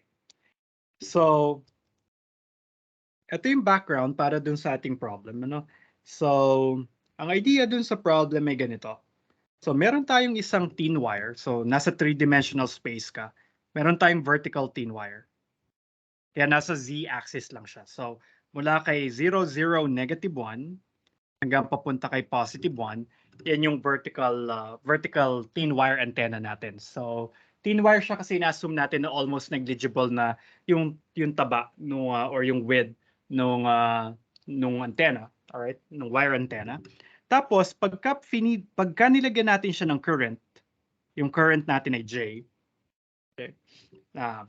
Vector kasi yung J na i-input natin doon, pero tinanggal ko na naman yung kanyang yung kanyang vectorial component. So mabababa natin siya sa isang scalar. So isipin niyo na lang, okay, pag nilagyan ko to ng current, yung antenna, magkukause ito ng creation ng electromagnetic fields, alright? So pag nagpadali ako diyan halimbawa ng kuryente o ng isang magnetic current, alright? So ito ay mag-broadcast ng electromagnetic signal in all directions of space. Okay? So, say sa isang observation point dito, meron siyang electrical field na ma-generate or ma-observe, right? So, vectorial kasi ang electromagnetic field. So, ito ay magkakaroon ng tatlong components. So, tawagin nating x bar itong point na to, right? So, x bar siya kasi may tatlo siyang components kasi nasa 3D space tayo, ano? So, yung electric field kay x bar ay may tatlong components kasi vector siya. Meron siyang radial component, meron siyang theta component. Yung theta component, yan yung polar component. Tapos meron siyang azimuthal component, e phi. So meron tatlong components lagi yung electric field kasi vectorial nga siya. So, pero pwede natin kung yung observation point x bar ay masyado nang malayo doon sa antenna. So if it is far enough from the antenna, usually 4 wavelengths away from the antenna, so nakadepende rin siya doon sa frequency ng binobroadcast mong signal. Pero don't worry about those details. Pag malayo ka na doon sa antenna, you are sufficiently far away from the antenna, then ang nagmamatter lamang na i-observe ay yung far field radiation pattern. And the far field radiation pattern only depends on E sub theta. Okay, so yun yung nakalagay dito. Okay, ito yung tinatawag natin na far field radiation pattern. So if you know the far field radiation pattern, kaya mo nang ito na yung nagka-characterize kung ano yung electric field sa isang point na malayo dun sa antenna. And usually sa electromagnetism, ang concern talaga natin ay yung mga points na malalayo. Ano yung signal na nare-receive ng mga points na malayo dun sa transmitter? Kasi design talaga ang EM waves para sa long distance communication. No? Wala namang nagawa ng isang cellular tower o isang TV tower na magbo-broadcast lamang ng signal papunta dun sa katabi niyang bahay. Ano? So ang idea rito ay pangmalayuan yung pagbe-broadcast niya. And sa pagmalayo na yung yung observation point, hindi na nagma-matter yung lahat ng components nung electrical field. So mas okay na natingnan na lamang yung far field radiation pattern. Ang formula para dun sa far field pattern ay given by this guy. Now, what is little f? Little f, ito yung function na nagde-determine ng current. Kapag ka monochromatic yung current, right? So meaning isang direction lang yung current, and if it is just flowing in the x direction, ano? So in the z direction pala, kasi vertical nga pala in z yung ating thin wire. Pag yung current isa lamang yung direction of flow niya, say along the z axis lamang, then the current J, which is initially a vector quantity. So meron din siyang tatlong components, radial, theta, or phi component. Or kung nasa rectangular ka, may tatlo siya, x, y, and z component. Okay? So instead of a vectorial, pwede natin itong vectorial current, pwede natin siyang i-characterize by what we call a current density. Then pag alam mo yung current density, mako-compute mo yung actual current J. Alright? Pero wag na natin puntahan yun kasi para hindi na tayo mag-aral ng vectorial calculus, ano? So, titignan na lang natin yung current density. Basta isipin nyo na lang, si little f, siya yung nagka-characterize kung ano yung current na na-produce. Current na fini-feed dun sa antenna. So pag meron kang current density f, alright? Current density f, tapos from there, mako-compute mo yung actual current J. Tapos pag meron kang device, sinabi mo dun sa antenna or sinabihan mo yung device mo na, bigyan mo si antenna ng current J. Okay, bibigyan mo siya ng current J. Tapos si antenna ngayon, mag-start siyang mag-propagate ng electromagnetic waves. So if you are far away from the source, then the far field radiation pattern will be given by this. Tapos as a function of theta na lamang siya. So ang idea ngayon ay yung vertical axis na lang din yung nagma-matter dun sa observation kasi the far field radiation pattern apparently only depends on the theta component. Wala na siyang pakialam dun sa azimuthal component. So halimbawa, kung nandito tayo sa 3D space, okay. So kung meron ka ritong point, halimbawa, tapos spherical components, spherical coordinates yung ginagamit ko. So yung distance from the point to the origin, ito yung r units, yan yung radial component. Tapos yung theta component niya ay itong elevation or yung polar component theta. Polar component theta. So ibig sabihin, mula dun sa positive z-axis, gaano tayo kailangang yumuko para makarating dun sa line of sight ng ating observation point. Now, dun lang pala nagbabago-bago yung far field radiation pattern. Hindi siya nakadepende dun sa azimuthal component. Yung azimuthal component,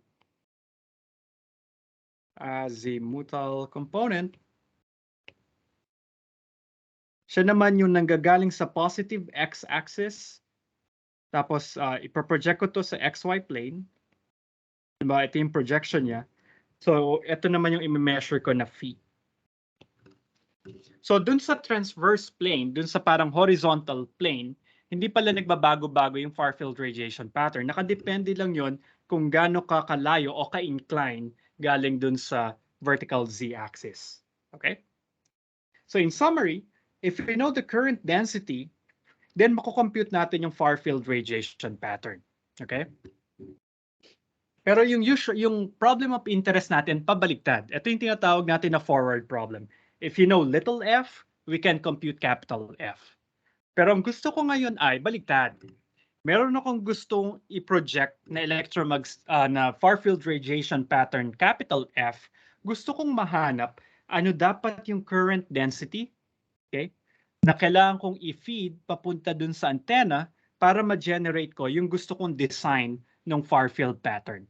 Ito yung tinatawag natin na inverse problem. Ano?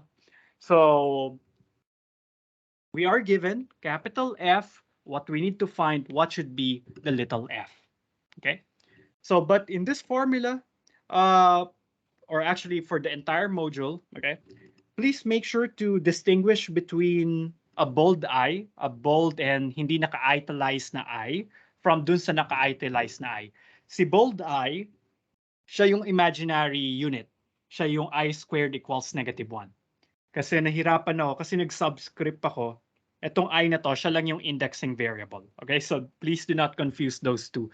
Halimbawa ito, yung I dyan, yan yung indexing variable. Hindi, so I is from say 1 to n. Hindi siya yung imaginary unit.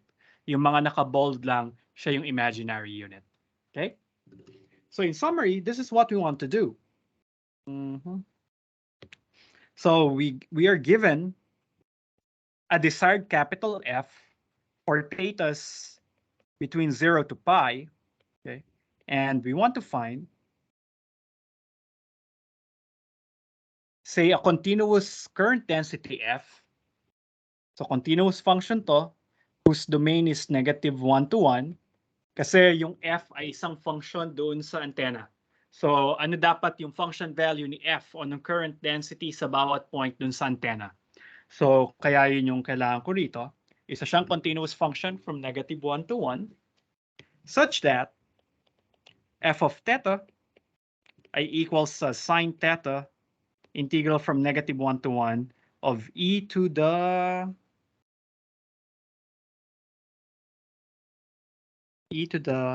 negative ikz, negative ikz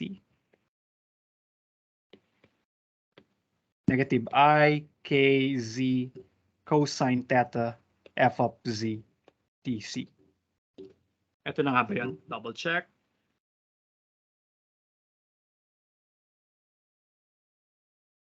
Okay, good. At yung kung matatandaan nyo, ito talaga, kung makikita nyo, ito talaga ay function of theta. Kasi dito, mag-i-integrate lang tayo with respect to z. So lahat ng variables aside from z, namely si theta, treated as a constant lamang sa integration na ito. So ang variable lang dito ay si z. So yung sagot dito, even if we evaluate it from c equals -1 to z equals 1, ay function pa rin ni theta. So ito ay function ni theta, mamumultiply siya ng sine theta sa labas. So indeed, this is a function of theta. So gusto natin ito mangyari sa lahat ng theta. So meron tayong gustong pattern capital F, kailangan nating hanapin si little f. But this is problematic because we're looking for a continuous function. We're not just looking for a specific number.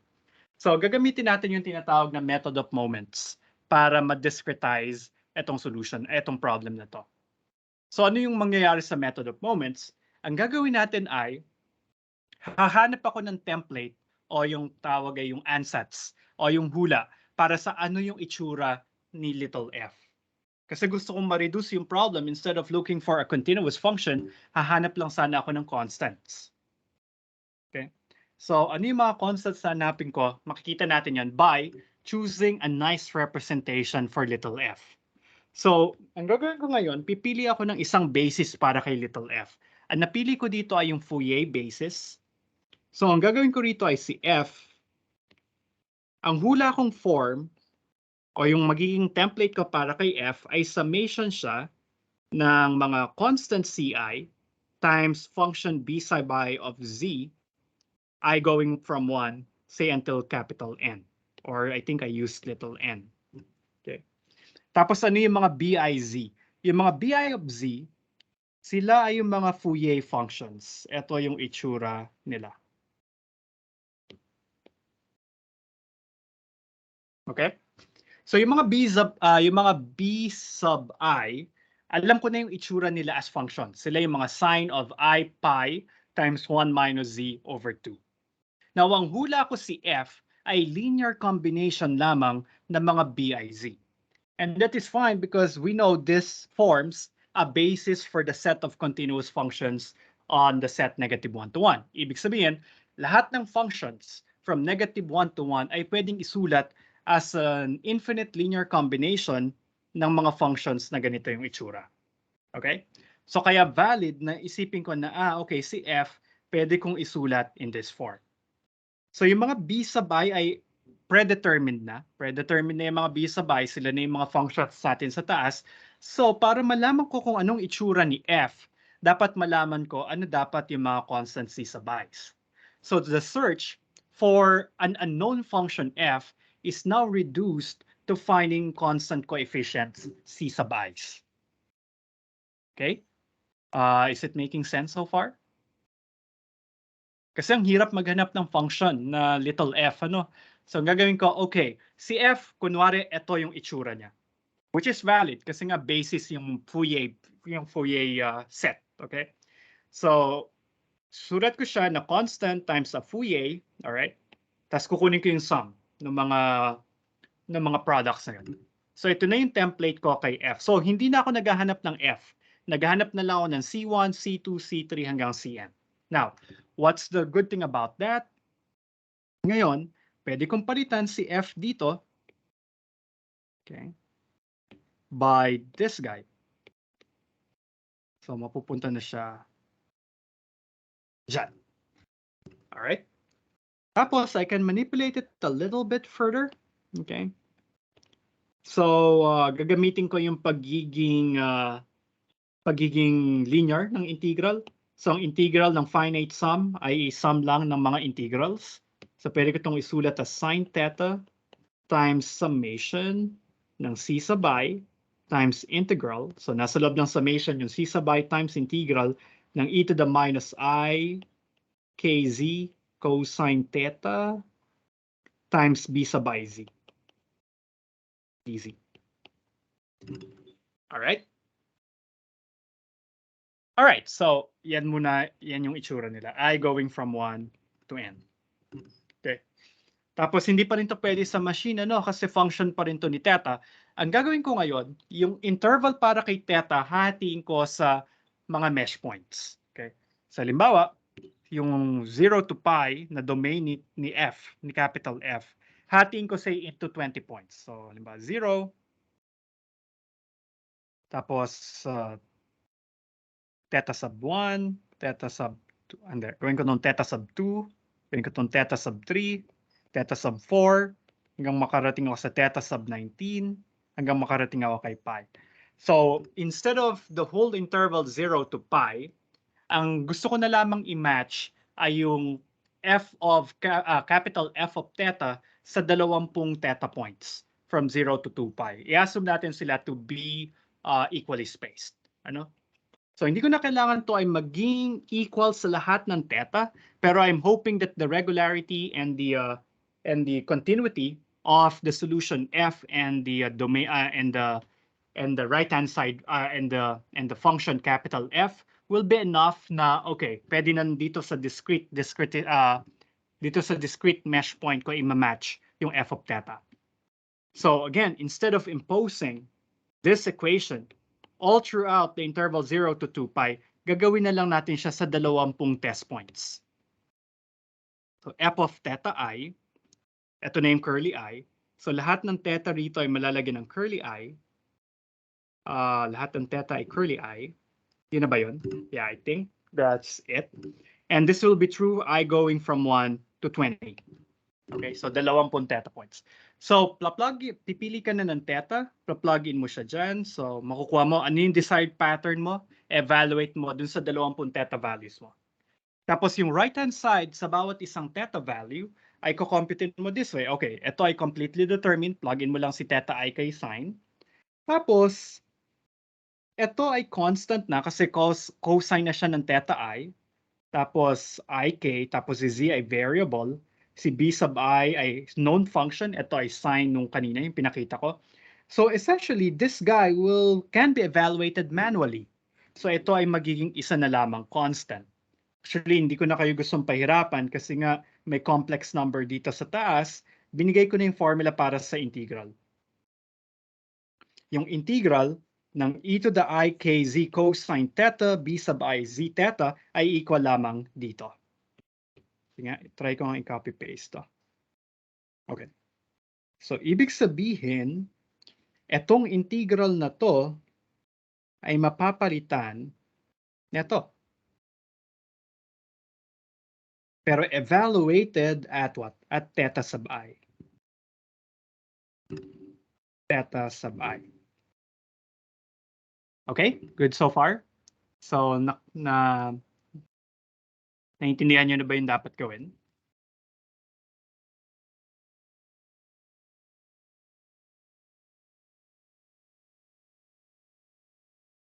Natahimik kayo bigla, no? Am I making sense pa? Oh, one thing pala ay, I, comma, J, comma, J.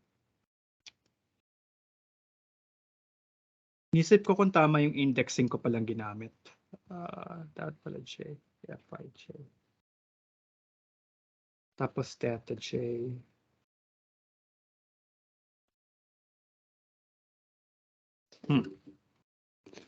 Dapat pala iba yung, tama ba? Dapat iba yung ginamit ko na CY, dapat J. Aha, yeah. Dapat pala magkaiba yung index kong ginamit. Ang index ko para kay theta ay si J. Kasi I na yung index dito para kay F. Para dun sa mga C sub I's. So yung mga theta, tawagin natin siyang theta J's. Alright, so ibig sabihin, babaligtad siya. IJ.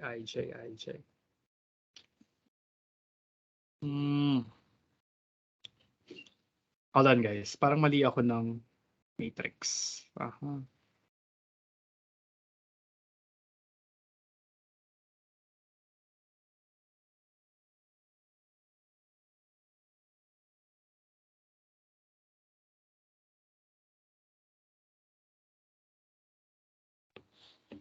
Yeah, M. So si Y ay naka-M. Tapos naka-subscript pa ako kay J.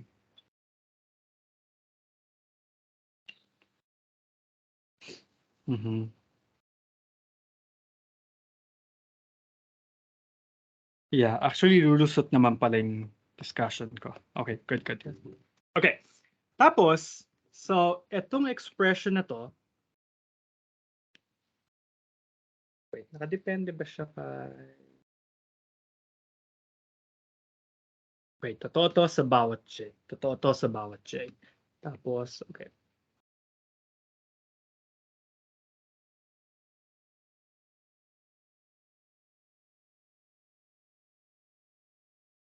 I see.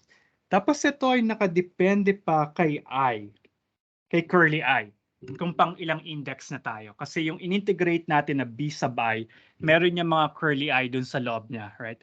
Kaya dito nagkaroon ng mga I's. So, ibig sabihin, itong expression na to, nakadepende siya sa index I at saka sa index J. So, tawagin ko tong expression na to, tawagin natin to na AJI. Okay? Tawagin natin siyang AJI. So, yung kung pang ilang theta value, siya yung nagde-determine kung nasang row number ka. Tapos, yung curly I, siya yung naman yung nagde-determine kung nasaang column siya. Yun yung mangyayari dito.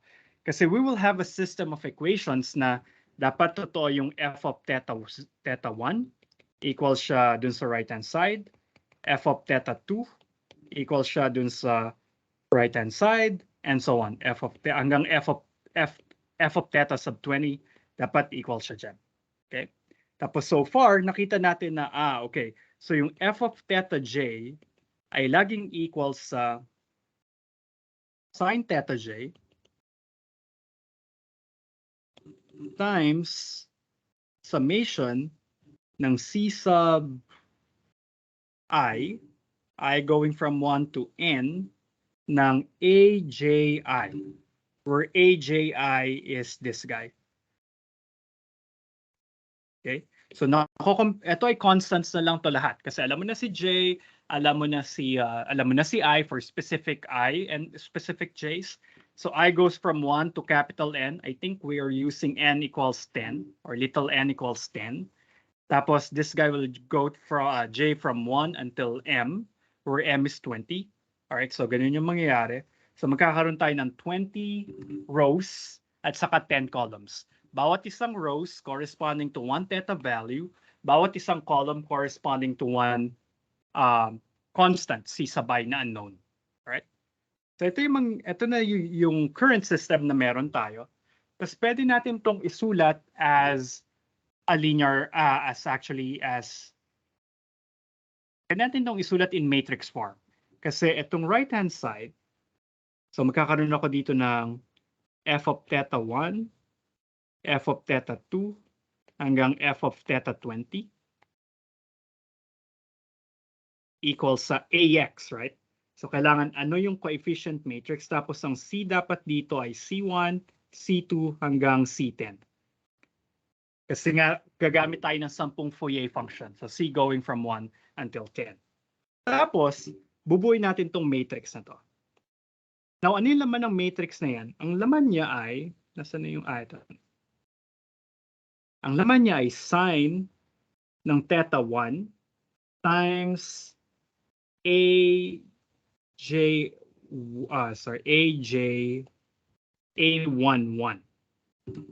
Tama ba? Sine theta 1, A11.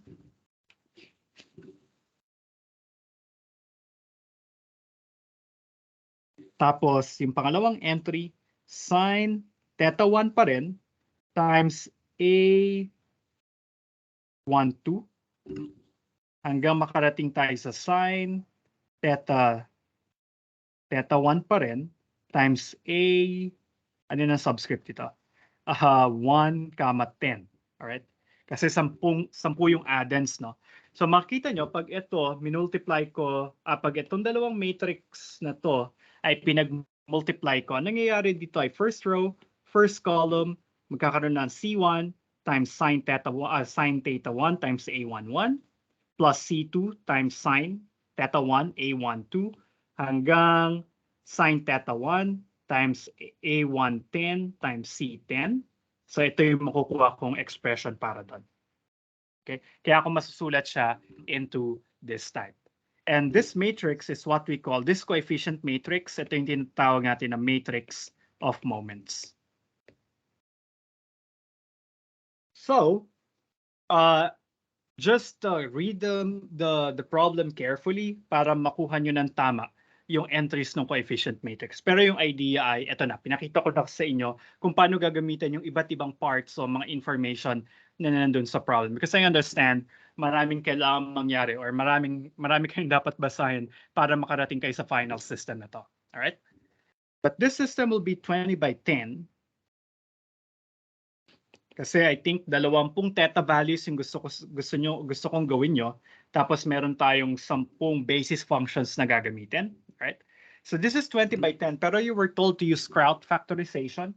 So sa crowd factorization, dapat siya ay square.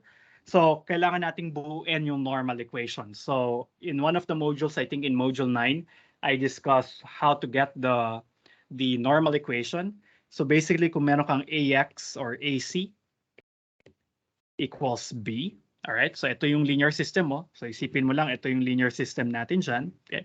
So para makuha yung normal equation, i-multiply natin, magle-left multiply tayo to both sides by A conjugate transpose.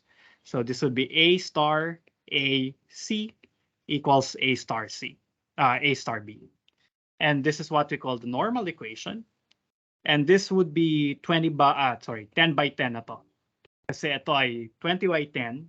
Ito ay 10 by 20, so the product would be 10 by 10. So mas maliit na yung system natin i-consider, okay? Now, just be careful, ito ay A conjugate transpose. So hindi nyo lamang i-conjugate si matrix A, pero pag hindi nyo lang ita-transpose si matrix A. Pag na-transpose mo na si matrix A, para makuha si A star, kailangan mong kunin yung conjugate ng lahat ng laman niya. So basically, ang A conjugate transpose ay equals sa A transpose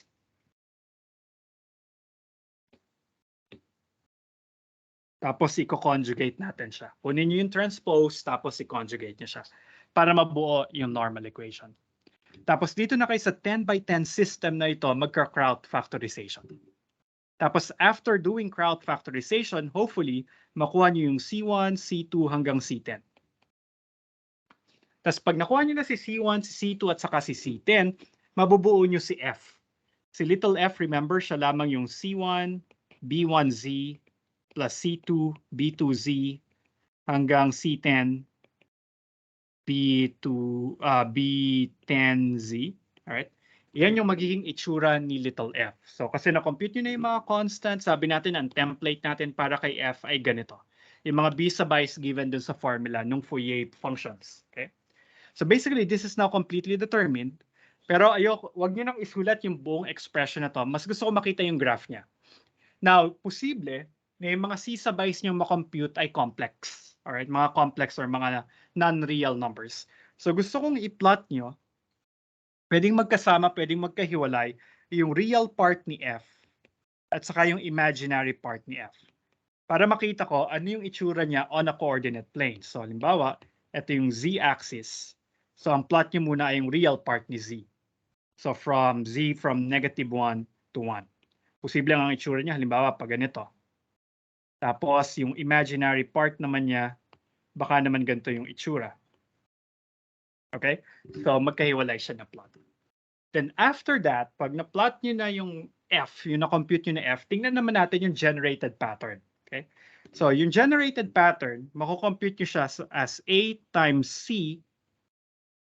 Yung c ngayon, ito na yung na-compute niyo na c1 hanggang c10. Alright? Tapos, i-save niyo yung matrix A kasi gagamitin niyo pa rin yan para makuha yung generated pattern. So, kapag ka nakuha mo na yung computed C, okay? So, i-multiply mo uli si A at saka si computed C, ibibigay niya sa'yo yung right-hand side, yung computed right-hand side. Tapos, makikita mo na kung gaano to kaganda with respect to dun sa gusto nating pattern na ma-produce. Now, yung pattern nating gustong ma-produce ay ito. Ano nga yung gusto nating ma-produce? Yung g of theta. Ito. Ito ang gusto nating ma-produce. Ang idea ay ano dapat yung current density para ito yung maging far-field radiation pattern. Okay? So, ang gagawin natin ay computein nyo yung generated pattern by multiplying the coefficients that you got by the matrix of moments A. Kukuha mo yung B computed. Tapos ipapaplot natin kay MATLAB o kay Python yung mga points dun sa B computed. Ang domain nito ay 0 to pi. So pwede niyang i-plot niya. Halimbawa, ito yung mga B computed. Kakaroon ka ng 20 B computed. Tapos bayaan nyo na si MATLAB yung mag-connect the dots. Okay? Mas okay kasi kung hindi siya scatter plot. So ito yung graph nung B comp. Pero constructed or merong interpolation na ginawa si MATLAB para ma-drawing yung complete curve. Tapos i-graph nyo dito rin sa same plane yung G para makita natin kung magma-match ba talaga yung dalawang pattern. Okay? So, yun yung pinaka-idea dito sa problem na ito.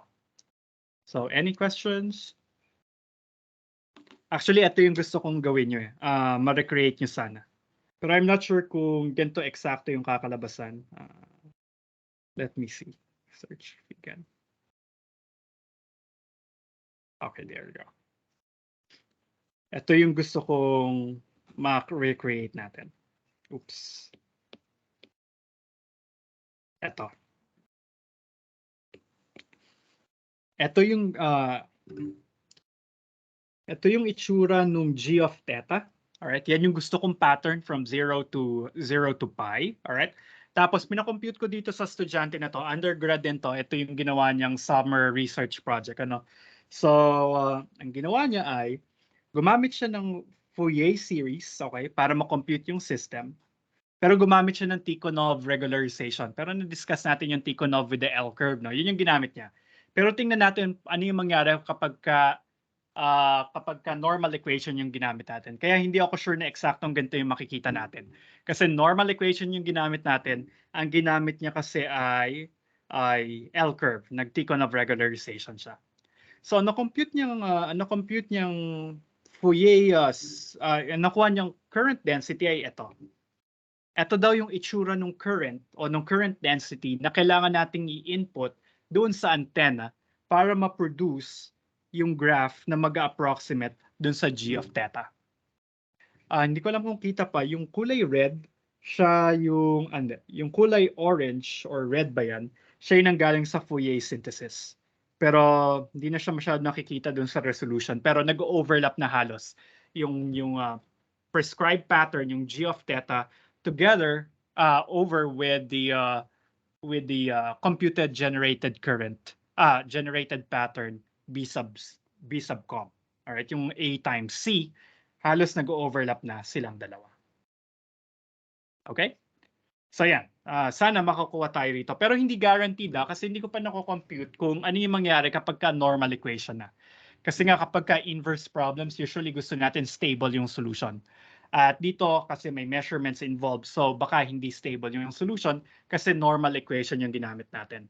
But hopefully, it will be accurate kahit hindi siya ganun ka stable. Okay? So any questions? Okay na ba? Kaya nyo na bang simulan yung problem set? Yung problem number 2?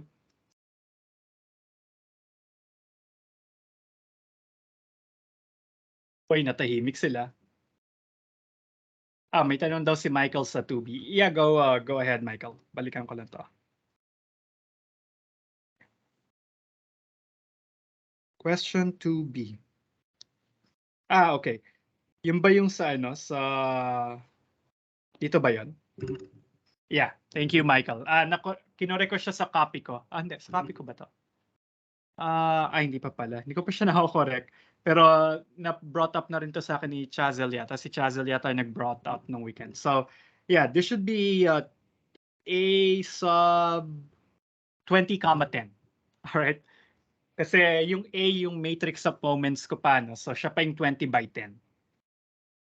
Now, be careful dun sa indexing. Binabalikan ko kanina yung pagkaka-describe ko ng method of moments. Ito. xj, xj, xj. So si I going from 1 to n.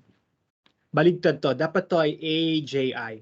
May kabaligtad ako ng indexing. Right? So i-correct ko rin to. AJI to. Kasi AJI siya para maging m by n. Kasi si J, siya yung starting from 1 until m. Okay? Tapos si I, siya yung starting from 1 tapos tatapos sa n. So ito yung AJI. Pero I think na-discuss ko naman yun ng tama rito. Okay. AJI yung gagamitin natin. Kung isipin nyo lang, bawat row, dapat nagko-correspond siya sa theta value. Alright? So magpapalit ka lang ng theta value kada row. Tapos per column, nababago yung basis function, nababago yung b sub I. So dapat talaga to ay AJI, okay? Instead of AIJ. Kasi dapat yung theta j, siya lagi yung nasa row j. Alright? So yun yung palatandaan kasi. So bawat row dapat nagko-correspond sa isang theta value. So si theta j dapat nasa row j. So kaya dapat nauuna yung j, siya yung row number, I yung column number. Okay? So that pala pinagbaliktad ko to, pero mas mahirap kung babaguhin ko every time yung I at saka j. So baguhin na lang natin. Hindi yung matrix A ay AJI. Hindi siya AIJ. Okay? Mapapansin niyo naman yun kasi hindi siya magiging 20/10. Magiging 10/20 si A. Okay? Other questions?